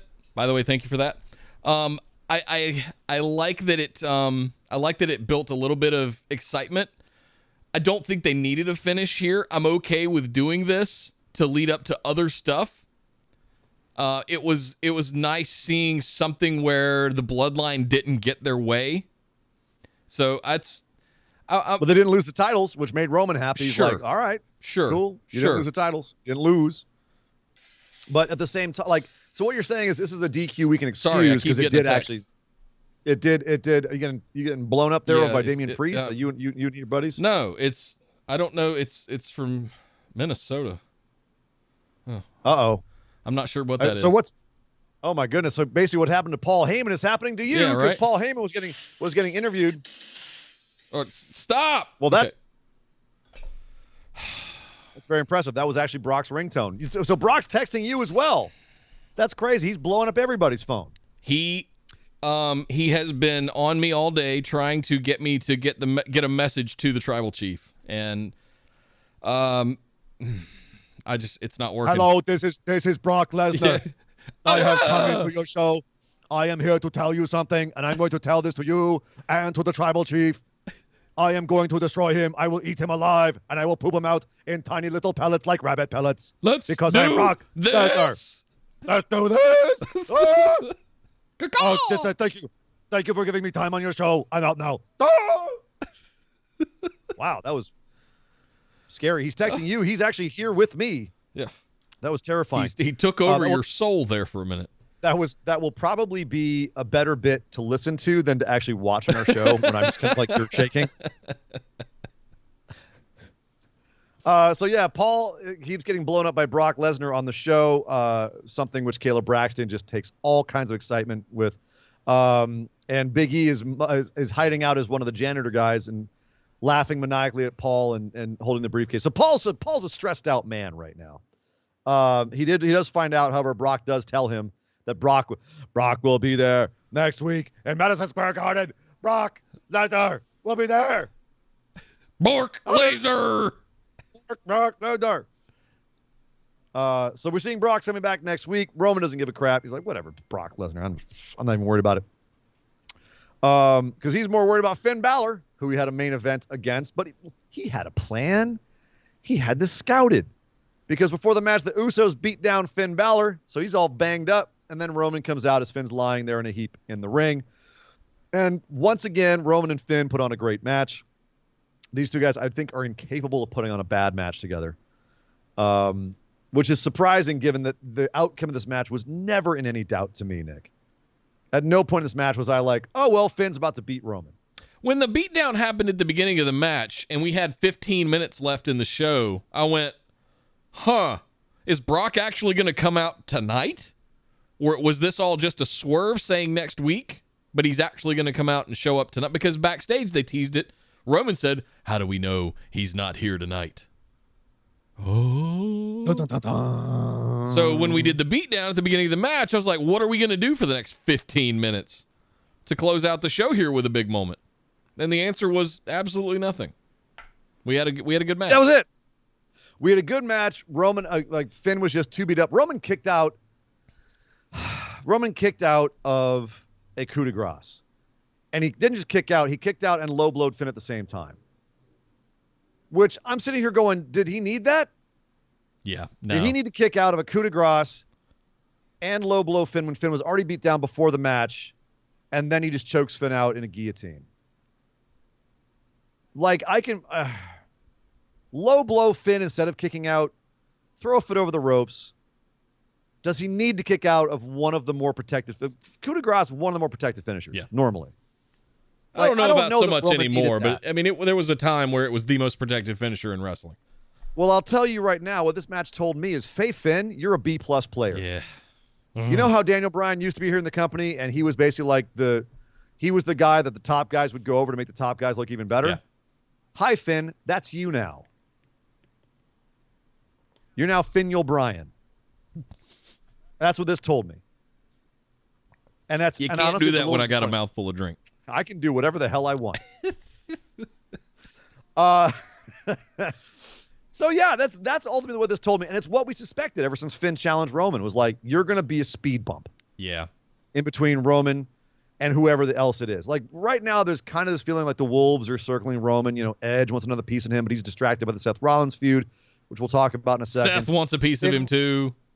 Seth wants a piece of him. Finn piece of him. I think this is after this. It's pretty definitive. Finn, you're not going to get another shot at him.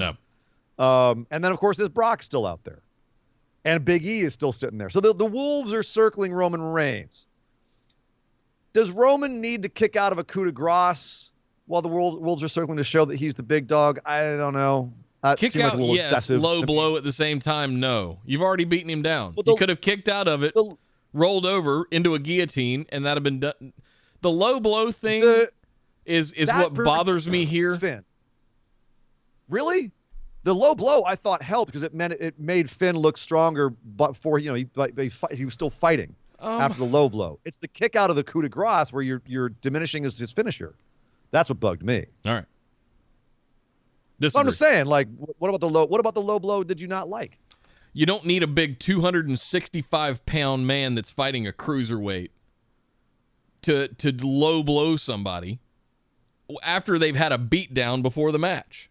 Like, I don't feel like that was necessary, and frankly, it kind of detracts a little bit from what Roman's doing. Why does he's a heel? I know, but it's a weakling's move. You sissy man. Right. It's hypocrisy. It's showing his hypocrisy. I'm a big, strong guy. He's still going to go for a low blow. And you're like, oh, come on. You don't need to do that to win. You're Roman Reigns. Why are you doing that to win? They got you. Yeah.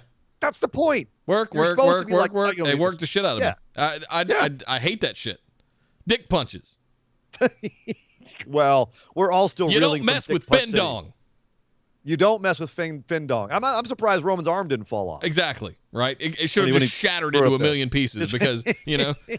Should have shattered like the T1000. Right. Yeah. Kyle threw in 100 bits. He said, this main event felt like an NXT TV main event where they stayed at 11 and never stopped. Awesome. Although everyone thought that was a demon tease at the end, which would be cool, but that looked more like Brock's lighting. Also, how does Finn not have the low blow kick out scouted? Roman has done that before. Kyle makes a point. Thank you for that, Kyle. Yep.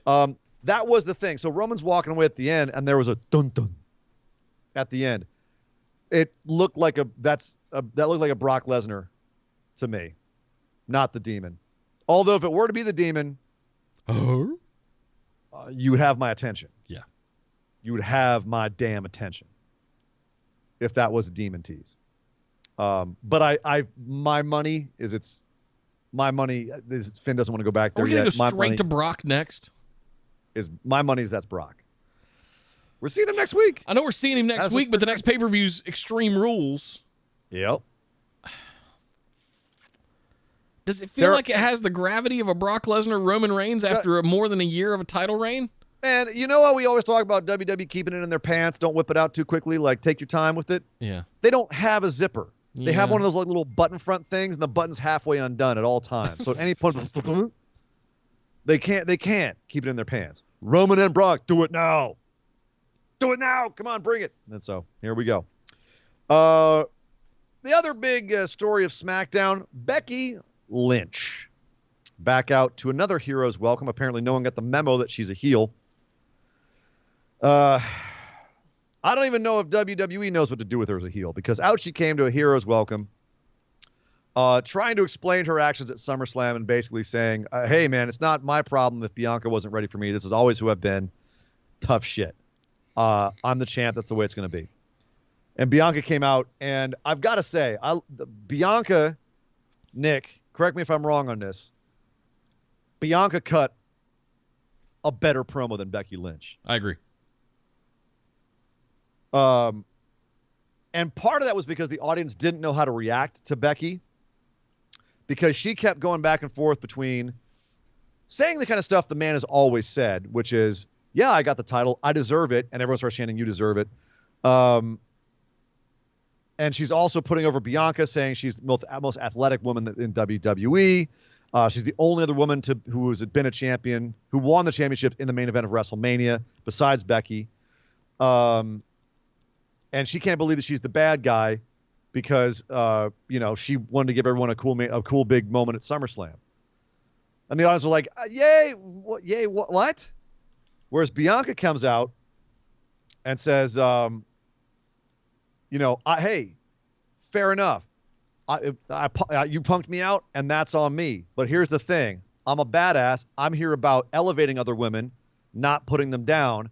And I'm gonna get myself back into the game like I always have done, and I'm gonna come back. I'm gonna whoop your ass this time, knowing what I'm getting myself into. And her Love it. Promo, hot fire. The crowd responded. Like, she looked like a damn star. Her standing next to Becky Lynch. Becky Lynch is the top woman in WWE. Her or Charlotte, right? Bianca looked at home next to Becky. She did something that shows you're a superstar. When you stand in the ring with someone who's a big star, you feel as big of a deal as they are. You don't feel diminished by being next to them. She was the same level. So very cool to see Bianca do that. Do you feel like what, Nick, when the whole Becky and Bianca thing at SummerSlam went down, very controversial moment. Mm-hmm. Everyone said she shouldn't have squashed Bianca, et cetera, et cetera. And we said, okay, WWE is doing this because they see more money in Bianca chasing Becky. Do you think that, Bianca? Well, I said that. I said that was logical, and you said, I see that that's logical. I don't like it. I think they fumbled at the 1 yard line with Bianca. That's what I equate to. Do you think that after seeing this? Yes. Absolutely, really? Yes. Still. Why is that? Do you feel like she's been diminished by all of this? Because somebody backstage is obsessed with making Becky Lynch a heel, and it ain't going to work. It didn't work last time. It's not going to work this time. You've confused the crowd is all you've done. And she's going to continue to do what she does and get herself over, which she does very well. And she's going to continue to get massive cheers. To Kyle's point, through in 100 bits, said if you have to pipe in boos for Becky as a heel, she's not a heel. Stop it. Agreed. Yeah, Bianca was, I'm going to repeat what I said at SummerSlam a little bit. With the entire women's divisions, on almost all of them on Raw and SmackDown, especially on SmackDown, had been decimated. Between releases and women that you had beaten with Bianca, you had one of them made it above and beyond the 4 horsewomen. Bianca made it, and she was at the 1 yard line about to punch it into the end zone, and you had Becky come out and just punk her like she hadn't done anything. That's my hang up. That's what I can't get past that to enjoy the interactions of Bianca and Becky tonight. I don't know why they can't have them both be face. And this is my issue with it, is like they have to make Becky an asshole heel. And the crowd doesn't know how to react to that. If you had Becky be a cocky face, the crowd knows how to react to that, but I feel like if they didn't play that right, it would be harder to make Bianca get over. I feel like they're doing this to get Bianca over. So for people who are fans of Bianca, I think WWE's heart is in the right place here. It just doesn't make sense to turn your number one face heel in this way. This is a Stone Cold level fumble. Yes. In my opinion. And I know Becky is the one who reports are she was one of the ones who wanted to be heel. And Stone Cold wanted to be heel. You talk her out of it. It's a dumb idea. It's a bad timing. It's a bad idea right now. And I know they're trying to work this to get Bianca over. And frankly, if Bianca can keep putting on performances like she did tonight, she will get over. But the problem is that it's confusing the audience so badly. They want Becky to be a face. Yeah. So badly. And we lived through that Stone Cold heel turn, Nick. Like, it was entertaining. It was fun. No one wanted it. Nope. Even in the middle of laughing at Kumbaya and Jimmy Crack Corn, all the stupid stuff he and Kurt were doing. What? Hugging Mr. McMahon with the crazy look on his face. All the stuff he was doing was entertaining as hell. We just wanted Stone Cold back. Yep. We did not want it. And they're doing it again here. Bianca calling Becky out and saying, hey, Roman's putting his title on the line tonight. Why don't you be the fighting champ that you say you are? Put it on tonight. And Becky goes, nope. And she nopes out of the ring again. Gets told by Adam Pearce and Sonya Deville backstage that she's going to be forced to face Bianca at Extreme Rules. Shocker. And we're going to have a contract signing next week. Shocker. Wait, we're doing a contract signing 2 weeks before the actual show? Yeah, not the week before. So if Becky must be a heel, is the heel they're portraying her as the heel they should be portraying her as? No. Are they doing the right thing? No, none of this is right. None of this is right. Okay. If you look, Becky was gone. She left in June of last year after Money in the Bank and was gone for more than a year. Yeah. You don't get to walk back in and be the champ again in 26 seconds. Yeah, you do, apparently. That's my point. To them, they think that you should elevate her immediately back to the top of the card. And I'm sitting here going, at the expense of everything that you've spent the last year building? But Charlotte's got the title and Becky's got the title again? But again, I think that in their minds, they're setting it up to try to build what they've made over the last year even more and try to take Bianca to the next level. And frankly, I think that's extremely optimistic. I agree, but WWE does that sometimes where they are just like, well, sink or swim. Grab the brass ring or fall off the horse. Ugh. Well, I mean, looking at Bianca tonight, she looked like $1 million. She talked like $1 million. I don't know why you wouldn't want that to be your champion. And that's what they're working towards. Now she's got to overcome Becky Lynch. And next time she becomes champ, when she beats Becky Lynch to be champ, it's going to be a huge moment. It's just going to be really awkward to get there, and people do not want Becky to be heel.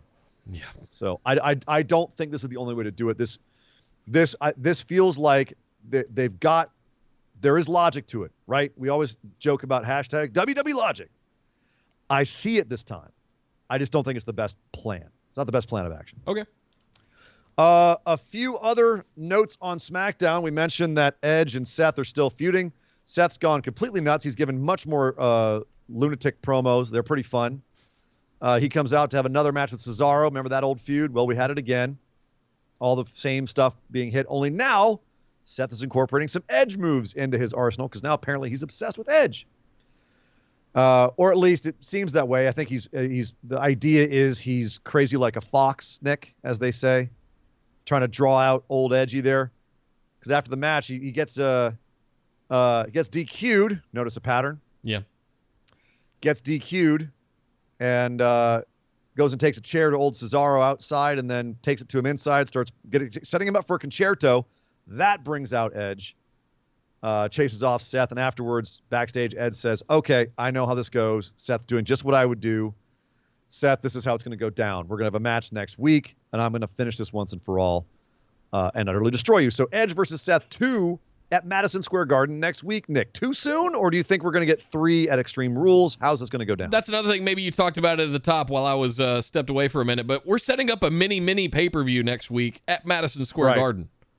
So we've got a lot of big matches happening next week. And it's going to be interesting to see. Are we doing Raw at Madison Square Garden as well next week? I don't believe so. No. I think it's the tri-state areas. Oh, it's the New Jersey. It's the Penn something center. Yeah. Excuse me. They're setting up these matches with big stakes and stuff. Like they're selling it as if it's a pay-per-view. But here's the thing. Will they actually deliver on a pay-per-view quality match, or is it just it's a big match, we're going to make it sound really big, and then it's going to be a DQ finish or something like that, some sort of squirrely finish. Something to get us to Extreme Rules, a stepping stone. Exactly. Stepping stone match. Yeah. All right. That's what I wonder.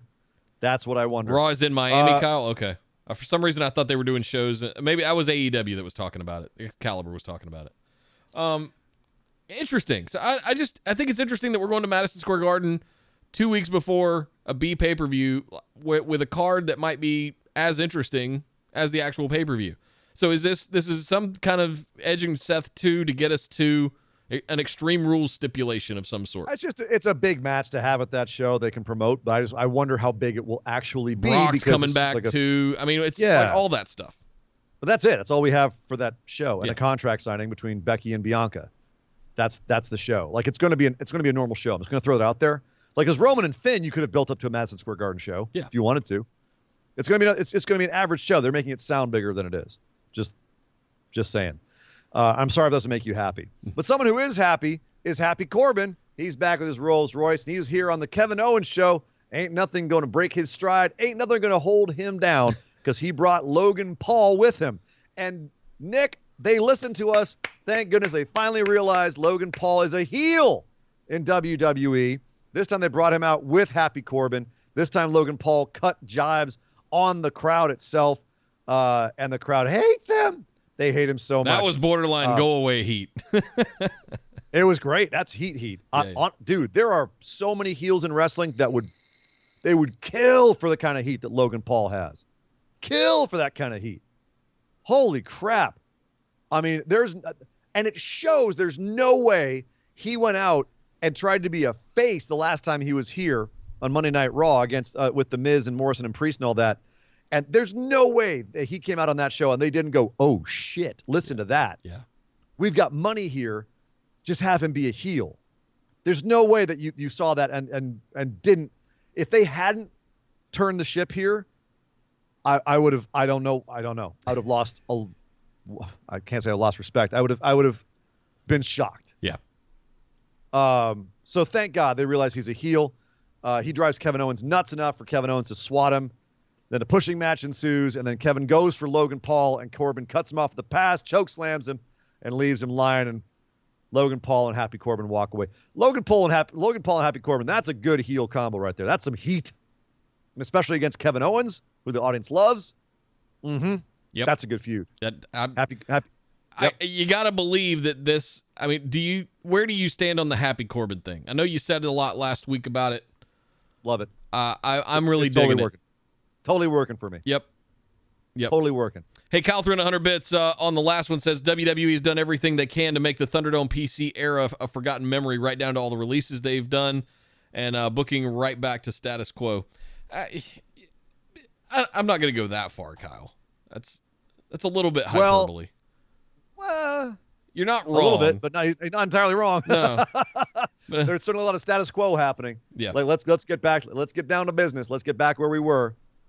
Things that worked in the Thunderdome don't work on the road, and that might be why they're doing that too, though. Yeah. Just to be devil's advocate. He threw in another 100 bits here. Said, I won't lie, I was actually hyped to see KO throw down on Logan Paul. Corbin just zapped the energy at the end. Like if you had that go to a brawl, you would have gotten some big buzz out of that. I think they still might. But they stuffed that for a reason. Now the heat's on Corbin as well. Yeah. Right? Now all that heat's Corbin now got on that Corbin rub, because exactly. So I don't think this is the last time we see Logan in WWE. I don't think this is the last time we see Kevin Owens. Now people want to see that, right? Now you want to see Logan Paul get his ass kicked. You know what I want to know? How much did Logan Paul get for the 2 appearances? I don't even want to know that. I don't want to know. 10 minutes. It's probably scary amounts of money. All I know is that Kevin Owens is another great guy. Like The Miz, he's a great guy to put celebrities with. Yeah, because he's safe to work with. He knows how to work in an improv skit and basically kind of lead them through stuff. And he's safe if they need to take a bump. You will recall he once powerbombed Machine Gun Kelly off the stage. So if something going to happen to Logan Paul, Kevin Owens is the man to do it. Yeah. And that's and if they have Baron Corbin stuff it and kill the energy and zap the energy and suck all that heat onto him, they're just delaying it till later. And when it finally happens, it's going to feel so good. Yep. If it works out. When Dominic finally gets a win, it'll feel good too. He had a match against Sami Zayn again, lost again. Match. Dad distracted him again. So circling the plane on circling the airport on coming. that, Nick. It's coming. It's coming. Eventually, you can feel it. It's coming in WWE's own time. Yes. Speaking of things that Nick has been waiting for, Toni Storm was actually on SmackDown again after a big debut, winning her first match, all kinds of video packages. Now she's just hanging out backstage, waiting to be hit on by Dolph Ziggler, apparently. Great. So she's the new Mandy Rose? Man, this was depressing. Yep. Toni freaking Storm. One of the most decorated women's champions in the world. And the only thing you can find to do with her is to have her hang out backstage and Dolph Ziggler walk up to her and go, hey, so you want to come see my match? And have her go, actually, I'm more a fan of Rick Boogs. And he goes, oh, gets all deflated and walks away. And then she's not even ringside for the Ziggler versus Boogs match. That's it. That's all we see of Toni Storm. Poof, she's gone. And then Boogs destroys Ziggler in like 3 minutes. Boogs. Oh, his impressive amateur wrestling background at Kent State. Yeah. Boogs just wiped the floor with him. Wiped the floor with him. I know we're trying to get Boogs over real quick. Vince must love Boogs because he saw Boogs and he went, hey, Elias, you're losing your gimmick and your push. This guy's going to get a sick push and gets to play guitar. Nakamura's king, Intercontinental Champion, cool. All Boogs all the time. Wow. I'm serious. Like we said, like, why isn't Boogs getting pushed more at NXT? Like this guy is made for the main roster. Damn, I didn't know it'd be like this. Yeah. This dude. Vince or somebody saw him and went, I love this man. Mm-hmm. Do all the things with him. He is perfect. And he can play guitar? Yes. And he can play guitar. The best thing about Rick Boogs is he brought back Shinsuke's original entrance. Yep. No more rap. Yeah. I mean, Vince probably looked at him and was like, wait, he's a cartoon character. He can be a clown and he can actually get in the ring and wrestle and is hella strong and is jacked. Where have you been all my life? And he's got a goofy denim singlet? Yes. Sign me up. Yes. He stands out. He's a big over-the-top character. Jesus Christ. Vince is having a wet dream right now. You think about, and my 4 hours of sleep. Oh, Boogs. Did it again. He looks like Rick Rude. I can't get past that. Well, he doesn't have quite the, he's done a little tiny hips. Well, he doesn't quite have the mullet, but he's got the Bailey top pony thing. No, I think he's as tall. Like Rude was pretty tall. Rude was like 6'4" or something like that. Yeah. Boog's not that tall. No. He's like squashed Rick Rude. Kyle. Yeah, go ahead. St. Kyle throwing it down today. Thank you, sir. Thank you. Another 100. He says, no, Tony, stay away from Dolph. Don't let the peaked in high school loser hitting on senior girls after graduating Dolph loser energy rub all over you. Rub off on you. It did feel like that, didn't it? It was frat bro kind of crap. Dude, and just, it was disgusting. Oh, man. Those are the guys you hate seeing in the bar. You know, just go away. Nobody wants you here. Oh, they're the guys I watch for dropping stuff in girls' drinks. True. I know the type. Exactly. We don't want you here. We don't want you here. And that's what Sonya Deville said to Naomi. We don't want you here on SmackDown. Naomi came up to her while she was on her phone and said, Sonya, hey, you said you'd have a match for me next week. Well, it's next week. Where's my match? And Sonya said, yeah. Buzz off. I'll get back to you one of these times. And Naomi just kind of goes, oh, and starts walking away. And we catch a glimpse of Adam Pearce going, God, Is Brock still blowing you up? Just sorry, guys. They keep coming. He's really excited. He is. He's really excited today. Brock is just blowing everybody up, man. Did he finally get Wi-Fi service up there in Saskatchewan? Maybe. Manitoba, wherever the hell he is. Saskatchewan. Wherever he grew all the water he was drinking that made him grow all that hair on his head. And only there. Yes. The water made him grow some sort of way. So Naomi is still being given the women's division on SmackDown. Good Lord. It was Becky and Bianca having a great promo off. And then we have Naomi getting dissed by Sonya for 2 seconds, Tony getting hit on by Dolph Ziggler, and Carmella, we come back commercial and she's like, I'm the most beautiful woman in WWE, does a little dance, and we cut to Liv Morgan going, ew, gross. That's your women's division on SmackDown. Da-da-da-da-da-da. Oh, man, it's so sad. Terrible. It's so sad. But so yeah, definitely some good stuff on this SmackDown. Definitely some bad stuff as well. But overall, it was not entertaining, Nick. Yeah, I will say that. It was a mess, but it was entertaining. Yeah, it was something. But also a 2-hour show that was, I thought, quite a bit more entertaining, was also produced by WWE, came early this week, and that show, of course, is NXT.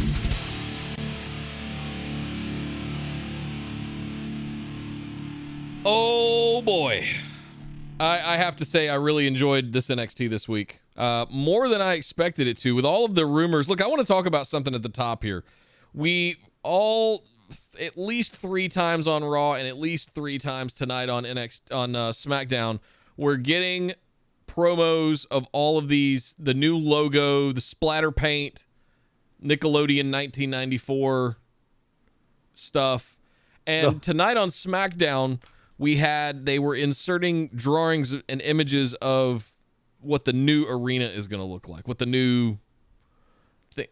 And I'm sitting here going, is it all going to be splatter paint? Is the whole thing going to be done like this? And I before we get into what went down on the show, I think we need to take a moment and talk amongst ourselves. Are we optimistic about this? There's been back and forth this week from varying sources about Vince McMahon and Bruce Pritchard are now going to be producing NXT. No, wait, no, they're not. Triple H and Shawn are still in control. And I don't know what to think anymore. And with Nick Khan giving that interview a couple weeks ago, saying that things were going to change. We even saw the date of coming 9/14. Yeah. So 2 weeks from this week, we're going to see all these changes implemented. Where are you at with what we've seen over NXT from the last 5+ years, where this is going now? Well, so here's the problem, as I see it, is that, up until now, we've been getting Triple H's vision for it. And Triple H likes things edgy and metal music and, dark, looks like a Fight Club kind of thing and all this. It's kind of evolved into that. It was still darker and kind of edgier when we were at the Performance Center, or at Full Sail, excuse me. And now they're at the CWC and they have like the chain link up and everything. And there's all this chrome and brass and it's that aesthetic, that kind of like dark, gritty aesthetic. I dig that. I dig that aesthetic. I like that NXT. I like the kind of grittiness of it. I like it being a little edgy. I am not as attracted to shiny neon colors and bright, spectacular stuff and pop music and all of that. That does nothing for me personally. But again, that's me personally. I might not be the audience they want to go for because I am not in the demographic that they're trying to attract. They're saying we're getting our ass kicked in this demographic. How do we attract that demographic? Let's make everything look like what we think that demographic is attracted to. Bright, colorful, happy, shiny pop music, etc. If that's what they're going for, then best of luck to them. Because what they're going to do is alienate a ton of their existing fan base who has been watching it while it's been dark and gritty. They're not doing some sort of middle ground thing here. From what we're seeing, they're going whole hog. Swinging the pendulum completely in the opposite direction. Wow. Like major shift. And that is, to me, I think, a big gamble. A big gamble. Because you risk alienating what fan base has been loyal for all this time. That fan base has already made RIP NXT trending over the last week. Like everyone's fatalistic. Everyone's like, it's dead. Our resident NXT attendee is in the chat. Yes. She says, I was here when they filmed this. It's not good. It's not good at all.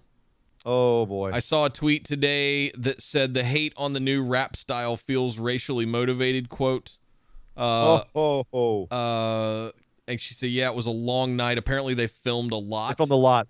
They filmed a lot of the next couple of weeks are all filmed. She said you're taking a standing gimmick for a company. NXT being edgier sets it apart from the main roster. That's my concern, and I think it's kind of what you just said as well. So I won't parrot everything, but it's how do I want to say this? So when they were going up against Dynamite on Wednesdays, we always talked about the demo, and you could see the age group differences for the older crowd that would watch NXT, right? Yep. Those are the ones you're going to alienate, I believe. That's the problem. Yeah. Yeah. And as she makes a point, she says, it being edgier is what sets it apart. Yeah. And that's for the main roster. Those people that were watching it didn't that might have been why they watched it, was we don't really want to watch the main roster. Or maybe they could have been watching both. But definitely one of the reasons why NXT fans were so hardcore and so diehard was because of the way it felt. And that's what I wonder if they're going to lose, is the feeling of it. But here's the thing. There's still so much that is rumored and speculated about, and it hasn't landed yet. We haven't seen the final production. There's been rumors going back and forth. Vince and Pritchard are running things. Now we're hearing they're executive producing, and Triple H is still the day-to-day producer. There's a lot that we don't know. Yeah. And I'm down to wait and see until it actually comes along and then make a judgment, because I'm nervous right now. I certainly have a bad feeling about it. I could be completely wrong. I've called stuff wrong before, but my experience tells me this is not looking good. No. It's not a good idea. There was a particular Slipknot song that they recently chose to be the theme song for NXT. It was "We Are Not Your Kind." Right. And I think that's particularly poetic. It is now. With all of this happening. Kyle threw in 100 bits. He said, I'm optimistic for the most part. I need to see the final vision before making a judgment. Yep, you too. But Samoa Joe's promo, more than anything, reassured me that the heart and the standards, the precedent, will still be upheld. NXT needs to attract younger people, and street art inspired sounds right, in his opinion. Yes, Samoa Joe had a promo on here, and I think that promo was both kind of a call to anyone who was, coming after him, and also him talking about his reign personally, but also talking about NXT.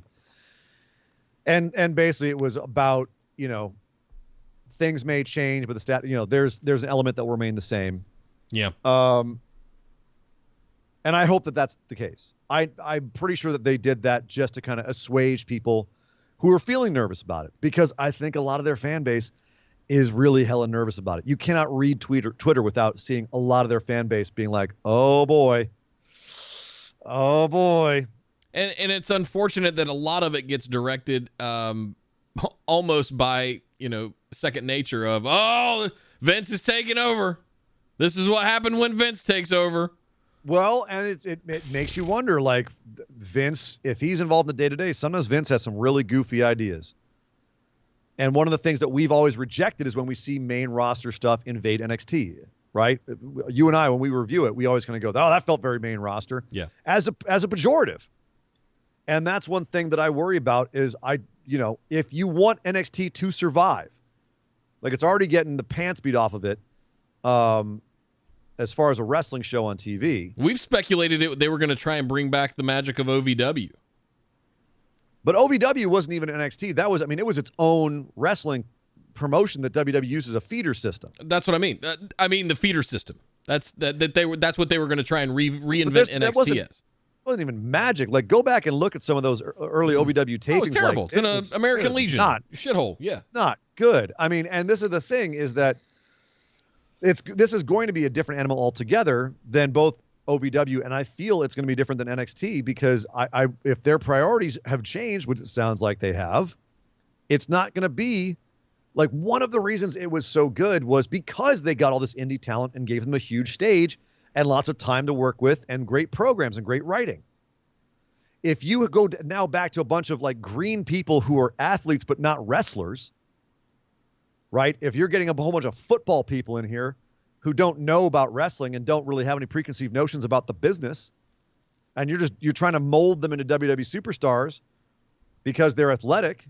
Which was the whole charter of FCW NXT in the early days. Sure. And as a result, you had a bunch of people come to the main roster who couldn't frickin' work, didn't know about wrestling, didn't know what wrestling was. The mid-2000s was full of these cookie-cutter, jacked dudes who sucked. There's a whole waste bin. There's a landfill full of wrestlers that came up through the WWE system in the 2000s and flopped out. Yep.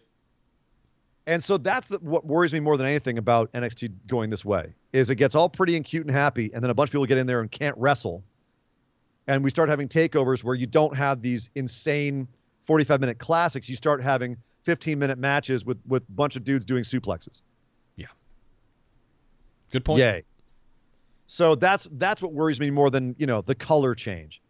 If they make everything bright and shiny and street art inspired or whatever it's supposed to be, and then they keep the same kind of matches and they keep the level of quality of matches and the same relative level of quality of feuds. Okay, cool. That's fine. But I have no problem with the rebranding, but if you're going to start messing with the system and what's made NXT what it is, that's where I'm going to draw the line. Precisely. Anna's going on a tear in chat. I can't even keep up with I don't blame her. This is her baby. Anna is probably one of the most diehard NXT people we know. So of course she's going to feel passionately about it. With what she said, with what I've heard and seen about releases, makes me even more nervous. That's right. There is some speculation. There's another round of releases coming. There's a chop list, and they're basically waiting for the right time. They're going to finish some feuds, get some other people ready, and then chop. And I suspect a bunch of people we're going to talk about on this show are on that list. Kyle threw in 100 bits before we get on. We got to run through NXT pretty quick here because now we're behind. Kyle threw in 100 bits again. He said the issue here is with AEW Dark as it is. WWE isn't going to attract a lot of indie talent unless you look a certain way or stand out. But the PC as a whole has done an amazing job of converting athletes of late. Holland, Raquel, Bianca, Zion Quinn look great so far, etc. Yes, they're also surrounded by indie talent and veterans who can give them that kind of knowledge. Bingo. You're having, for example, let's get into NXT. We had our big match of the night was Ridge Holland, as you mentioned, versus Tommaso Ciampa. And Ridge Holland still looks green as hell. Yep. Right? If he wasn't working a match with a veteran like Ciampa, he would look like a big bull kind of wandering around a field. But as a result of working with Ciampa, he looked great. And Ciampa sold like a damn champ for most of this match, pardon the pun, until the very end where Ridge got distracted and decided he wanted to take Ciampa out, grabbed his truncheon, and Ciampa used the distraction to get the win. But then, of course, got beat down. Gets saved by MSK, and we're having MSK versus Lorcan and Birch next week, which should be a nice little match. MSK, enjoy your time on the top because you guys are both a little bit too small for Vince's vision. Yep. I don't think they're long for this world. But enjoy it while you can. Who knows? Maybe you'll look at them and be like, they're fun like the Usos, bright, shiny. They're good promos. I don't know. We'll see. Fingers crossed for them. But again, this is a perfect example of you're getting one of these athlete dudes who has just a crap ton of potential, but you got to put him with the dude who knows what he's doing, like Ciampa. He's learning from being in this kind of feud. He's learning from being with Pete Dunne. He's learning from being with Lorcan and Birch. You surround him with those guys, he's going to learn very quickly. Yeah. And I don't know if that's still going to happen. He's going to be, I think he's one of those blue chippers in NXT right now that I have all of my eye on. Like he's the one that stands out. Yeah. He could be 5 years from now. He could be WWE champion. Like I'm looking out at going like he's the prototype. Depending on how quickly he learns the business, and that's really where I come from. Is learn the business. Yeah. You can't learn the business. If your trainers are there teaching you the WWE system, the WWE system is not the business. WWE wants you to believe that it is, but it's not. There's a lot more to it than that. Yeah. And Anna just said something as well. She says, the NXT she fell in love with as edgy and metal, and what she's seen so far, the new NXT isn't the NXT she fell in love with. The NXT that gave her distraction and a safe space during the pandemic. And that's what I said. Is like that's my opinion on it. I'm sure there's some people who are more open-minded, but I feel like Anna and I are not alone. Nick, I think you're on this too. Yeah. The aesthetic is part of what made NXT work. If you pull the aesthetic, you better damn well have some good wrestling. It's attitude. It's the attitude. Yeah, we're not your kind, right? Set aside. Yep. We're something a little different. Speaking of people that were in the front and center of that We Are Not Your Kind video, Johnny Gargano. He and Dexter Lumis are not on the same page. Johnny had a match with LA Knight to see who's going to have to go after Samoa Joe first. LA Knight gets the win because ultimately Dexter Lumis is trying to, Indy and Dexter are on the outside, and Dexter's trying to be a good son-in-law. And he helps him out a couple times, and Johnny starts coming around. He's like, hey, you're actually being very helpful on the outside. Thank you, Dexter. And at the end, Dexter tries to go for one of those high fives and just distracts the crap out of Johnny, and LA Knight gets the win. And then Johnny's just all pissed off at Lumis all over again. So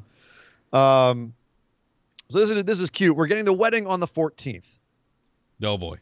Yeah. So the wedding could be either the last vestiges of the old NXT or like signaling a transition point. I'm very curious how we're going to do this because some people are just all in on the Index thing. I'm still like, it's cute, but it's not my thing. And this could be a train wreck or it could be a lot of fun. I don't know. Is this too much comedy, too high on the card, Nick? Like, should this comedy stuff should it be more in the mid card? I'm looking at this going, what has never worked well on the main roster? Wrestling weddings. What has never worked ever except for Macho Man and Elizabeth? Wrestling weddings. Okay. We're going to do a complete rebrand. We're going to overhaul the branding. And on the debut episode of all of this full rebrand, first thing we're going to do, wrestling wedding. I love the fact Anna's still going off in chat, and I don't blame her. I love the fact that she just said, I love the NXT. There's 45-minute classics, not suplexes over and over again. I like actual wrestling and amazing promos, not rematches. But the wedding, but she's all about the wedding. I'm all in love with the wedding. This is the thing is like, I'm nervous about the wedding because it's not that hard hitting matches and stuff. Like they've done a fun job with the storyline, and Dexter and Indy have been great with it, and Gargano's been fun with it. But it's definitely one of those things I'm like, I'm nervous about it. It's a little main rostery. It's a little bit too goofy. It's not quite the NXT I remember, but okay. It's still not, it's not terrible, right? I will give them this. At no part has the Index, Johnny Gargano, Candice thing, at no point has any of that been bad, actively bad, right? So there's that. But it hasn't been like, nothing's been mind-blowing either, to me. No. Have you been like really super enjoying any of it? Or just kind of like, it's cool? I've come around on the way. I was initially kind of went, this is goofy. I don't like it. I've come around on it. They've sold me on it. I like how they've woven Dexter in and out of all of these different kind of things. I mean, going all the way back to... We said a long time ago that his character did not have a whole lot of flexibility. You couldn't do a lot with him. I got to eat my words. I'll eat that crow. He's been fantastic. He's been kind of a pivot point for a lot of the various feuds.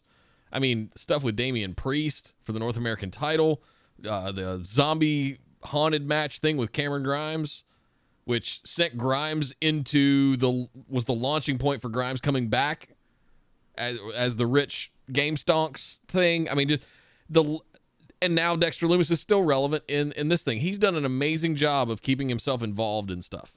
So I'll give him mad props for that. And he hasn't said a word the entire time. Never said a word. So all this talk about you got a promo. No. I mean, so I'm looking at this. I'm trying to be skeptically optimistic. I want to pick it apart, but I also want to make sure that I allow myself to give it a chance. Yeah, I don't want to go in there going, splatter paint. I don't want to do that. Yes. I want to go in with open mind. Yeah. Fingers crossed, open mind. Please, God, don't screw this up. Do I like going from Slipknot to Wale trap music kind of stuff? No. But open mind. My thing. Not my thing, but you know what? It's a lot of people's thing. Yeah. So, cool. Yeah. I do understand that my taste is not everyone's taste and vice versa. Right. But just as long as it's still a good show Like, I can still enjoy the main roster stuff if the music that they pull out isn't my favorite. Like, ooh, you've got Cardi B doing the music for SummerSlam. Well, just saying, if it's up, then it's up, then it's up, then it's up, then it's up. Then... Okay. The lyrical writing genius of right. Cardi B. Right. One day, maybe she'll put out a book of poetry like Jewel did. On the rest of NXT, my favorite moment of NXT, by the way, this week, Ilja Dragunov coming out. Ooh. Looking like he'd gone to war. That scar on his forehead's going to be amazing. Yeah. It already looks amazing. Already makes him look just like an absolute animal. Limping, barely able to walk. Yeah. He came out looking like he just survived a war, even though we all know he was hanging with Walter at the beach this week, or last week. I don't blame him. Get that American beach in. You're in Florida. A lot different than Russia. He came out to say, I'm going back, taking my title back, but I just wanted to say bye to all of you. Say thank you. Great speech. Felt great. Feels like a champion. Great moment. I guarantee anyone who watched his stuff in the last 4 weeks, he's on everyone's radar now. You didn't know before, now you know. Walter Ilja Dragunov. Yeah. So, good Lord. Lord. And I want to say bravo to them for taking a risk in postponing that match for TakeOver 36. I don't think people give them enough credit for that. That was a risk. That was a gamble. It disappointed a lot of people. There was a lot of kind of stuff going on. But the match that we got was absolutely world class. You couldn't have asked for better. No. You know? So my question is, what happens if Hook comes to NXT or Ilja Dragunov goes to AEW and we have like a yaoi romance between Hook and Ilja Dragunov? I don't know. Just putting that in your head. Everyone who's listening to the show now is imagining some yaoi manga between Hook and Ilja Dragunov. I will openly admit I have no idea what the you're talking about. I thought you watched South Park. I do watch South Park. Okay. Remember Tweak and Craig? Oh, yeah. Okay. Yeah. That stuff. Okay. That's what you were saying, yaoi manga? Yeah. That's what I have no idea what that is. That's that. Okay. Oh. That's Tweak and Craig having the weird bromance thing, and everyone's like creating art of them being like boyfriends. Okay. Yeah. Well, don't worry, Nick. We'll get you out of your little shell. Okay. We'll get you out of your world, and we'll expose you to new, wild, crazy things that are out there. Right. It'll happen. Thank you. Kyle threw in 100 bits, said Dragunov's segment was just a nice watch. NXT UK segment, and I absolutely love it. As someone who's been all on board since UK relaunched in the BT Sports Studio last year, they deserve all the love. Yep. And they gave it to him. Why was Anna booing us about South Park? South Park's amazing. She went from being like, I love NXT to, what, South Park, boo! I don't, sorry. Let's see, we got some more stuff. I knew I was going to set something up in chat about that. More stuff on NXT here. We got to get out of here. Raquel Gonzalez beat up Jessie Kamea. Just beat up Jessie Kamea. Yeah. Just beat her up. And then Frankie Monet was standing ringside, so she eyeballed her. Well, I thought Kaylee Ray was going to be challenging her, but apparently Kaylee Ray and Ember Moon are having beef now. What? Why? So I don't know. I thought Ember was injured. A backstage interview with, I guess it was Mackenzie, I think. Yeah. And just fantastic. I love her on the mic. Give her more time. But Ember? What? No. She's the longest reigning women's champion. Like, she needs to be going after Raquel. Why is this? Maybe that's why. Why would they keep them apart? There's got to be a reason why they're keeping them apart. How do you have, like, if maybe they're not ready to have Raquel lose the title, they're not ready to have Kaylee Ray lose a match or a feud. They got to get Kaylee over with the local crowd. Only thing I can think. I don't know. Have Frankie Monet keep Raquel busy while Kaylee Ray, gets a program going with Ember to introduce her to the States. Only thing I can think they're doing here. Yeah. Carmelo, he has now got a briefcase that allows him to go after either title. He doesn't know which one he wants to go for. Boy, I do. But well, he mentions both champs, but apparently the only champ that hurt him was Santos Escobar.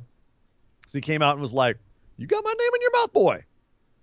So Carmelo versus, I guess Hit Row, the feud is over. I hope not, because that was a great feud. But Carmelo versus Santos? Put it in my Put it in both my holes. Put it in my all day. holes. You want to talk about 45-minute classics? Turn those two stamina monkeys loose. Good Lord.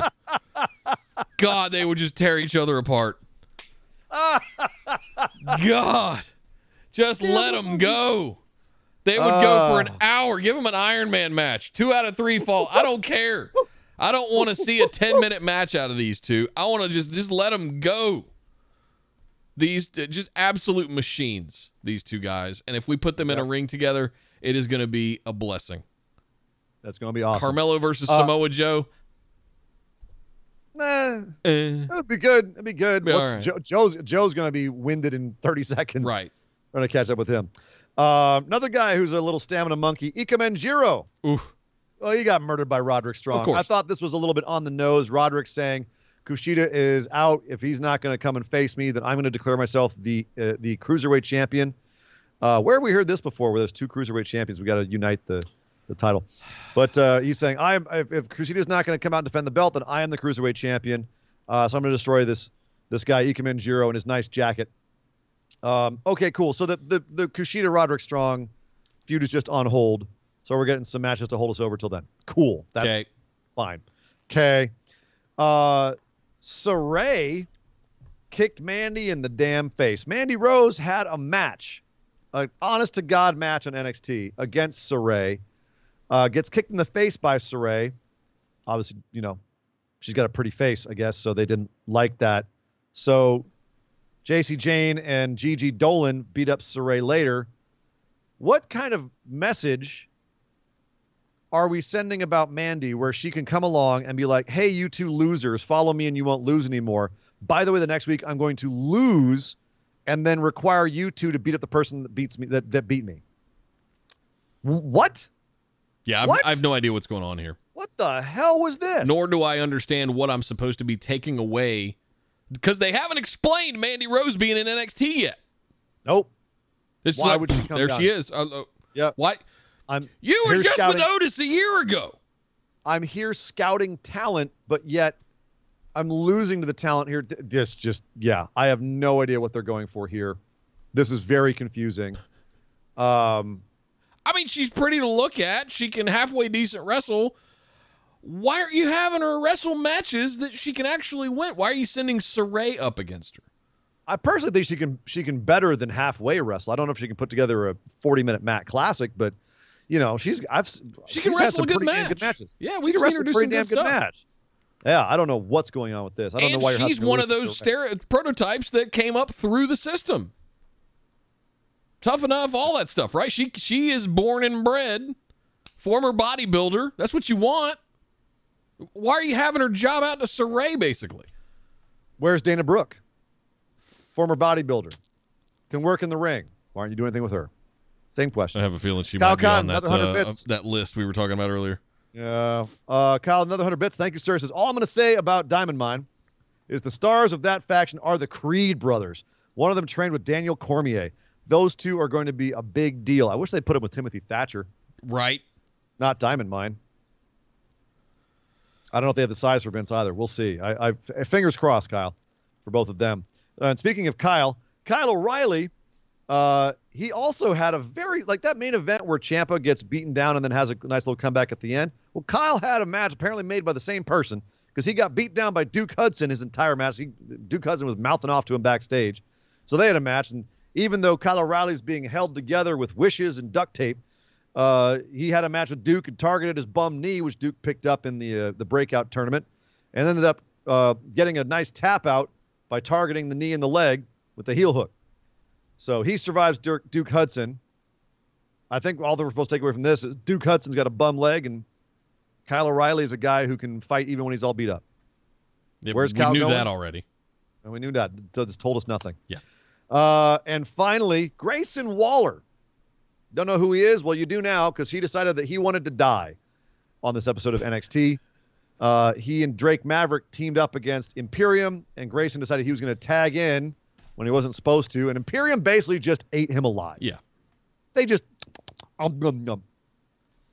Grayson, you, sir, you should not be. He shouldn't be tagging with Drake Maverick. No. It's just it's sad. There's only one man. Have you not been paying attention to what's going on around Drake Maverick over the last couple of years? People just all his friends seem to fall away and get fired. EC3 gone. He's the littlest guy in wrestling. How does he in this faux world of where we want 6-footers that are under 30? How is Drake Maverick still there? AOP gone. I'm just saying. Killian Dane gone. Don't team with Drake Maverick. He will get you fired. Yeah. And in this case, he's going to get you killed in the match. So Grayson Waller died in the match. That was NXT. Entertaining show, some nice stuff, but it's got that cloud over it where I don't know how long-term they're booking right now because a lot of people, they don't know if they're going to keep. Are these stories still going to be the same once the rebranding happens? Like, are they going to book in the similar way? Anna, if you're in the chat, are you able to say whether or not a lot of the same faces were around in the stuff? Well, no, we're not going to know until the 14th. I have a feeling like they're going to finish this up. They're going to redo all the you mean beyond WC. that? I got you. Yeah, it's going to be the second half of September where all of the stuff's going to happen. Gotcha. I think we're going to see the changes. So she would not. I don't think she would have seen that at this point. Yeah. But yeah, Anna, thank you for hanging, and everyone, thank you for hanging with us over in the chat there. We only have one more segment, ladies and gentlemen, and then we will get you all back to your lives. And that segment is a little thing we like to call our moment of positivity. The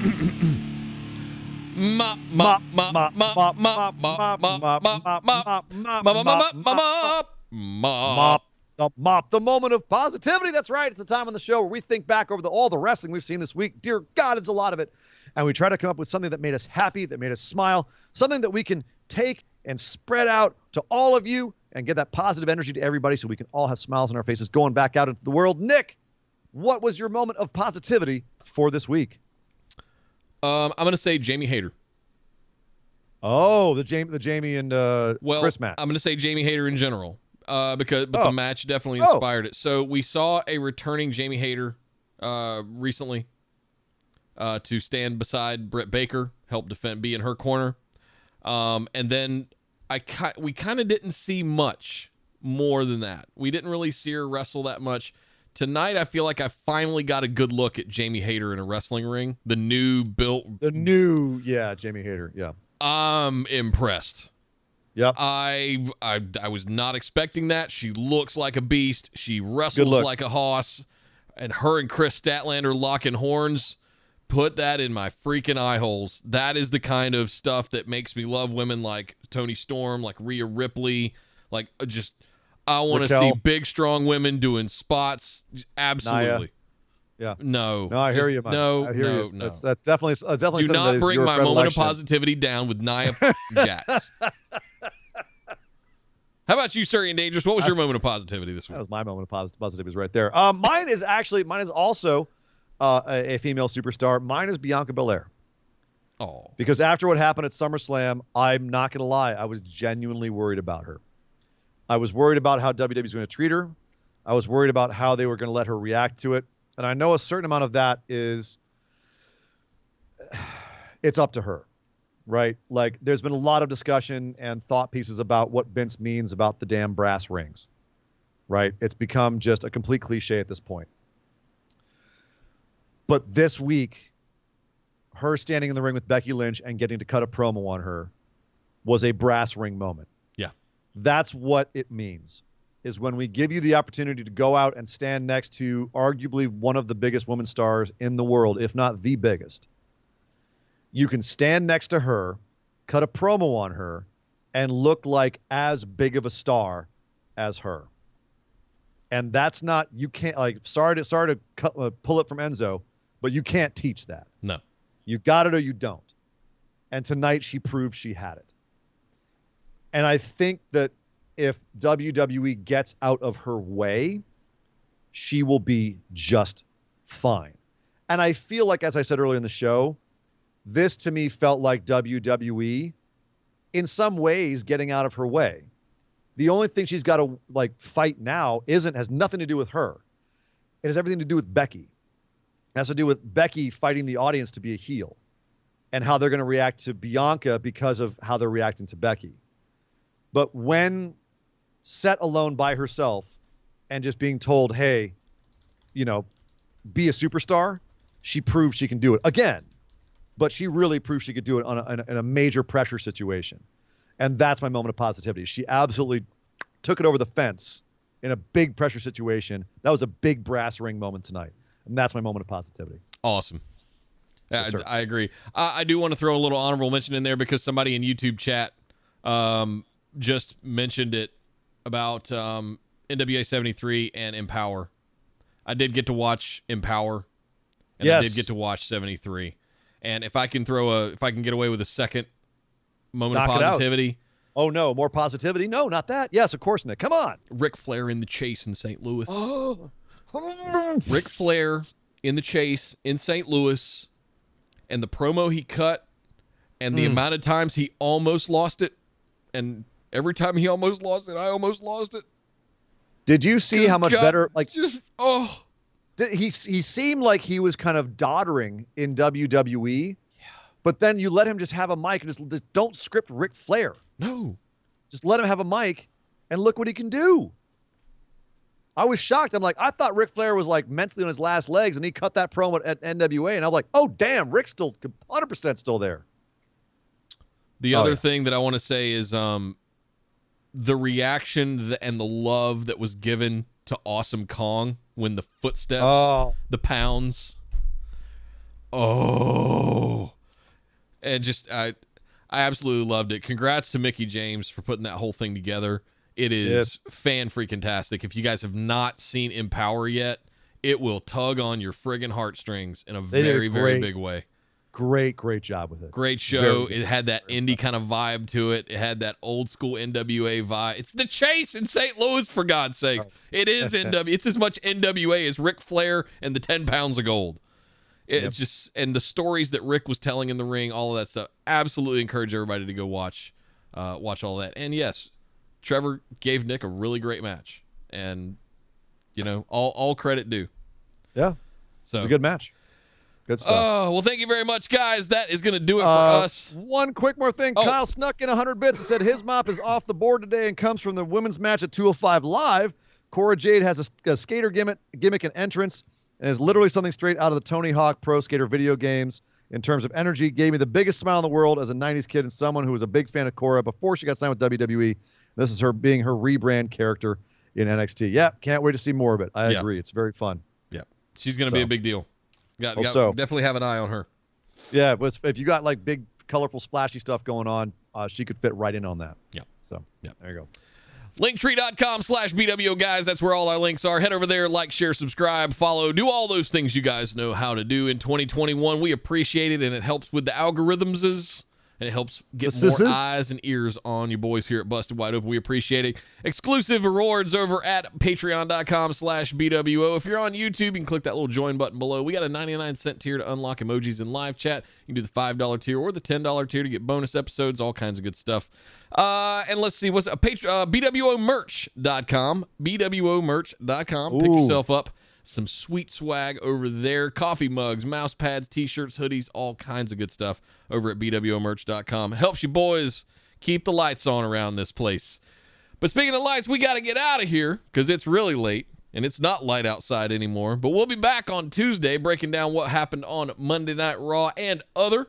But until then, my name is Nick Howell. You can find me on Twitter at DataCenterDude. And I am Sir Ian Dangerous. You can find me on Twitter at Sir Ian Dangerous. But by God, would somebody stop the damn match? This show is part of the Orbital Jigsaw Network. For more episodes, subscribe to us on iTunes, Google Play, or Stitcher Radio. For details and show notes from each episode, check us out, orbitaljigsaw.com.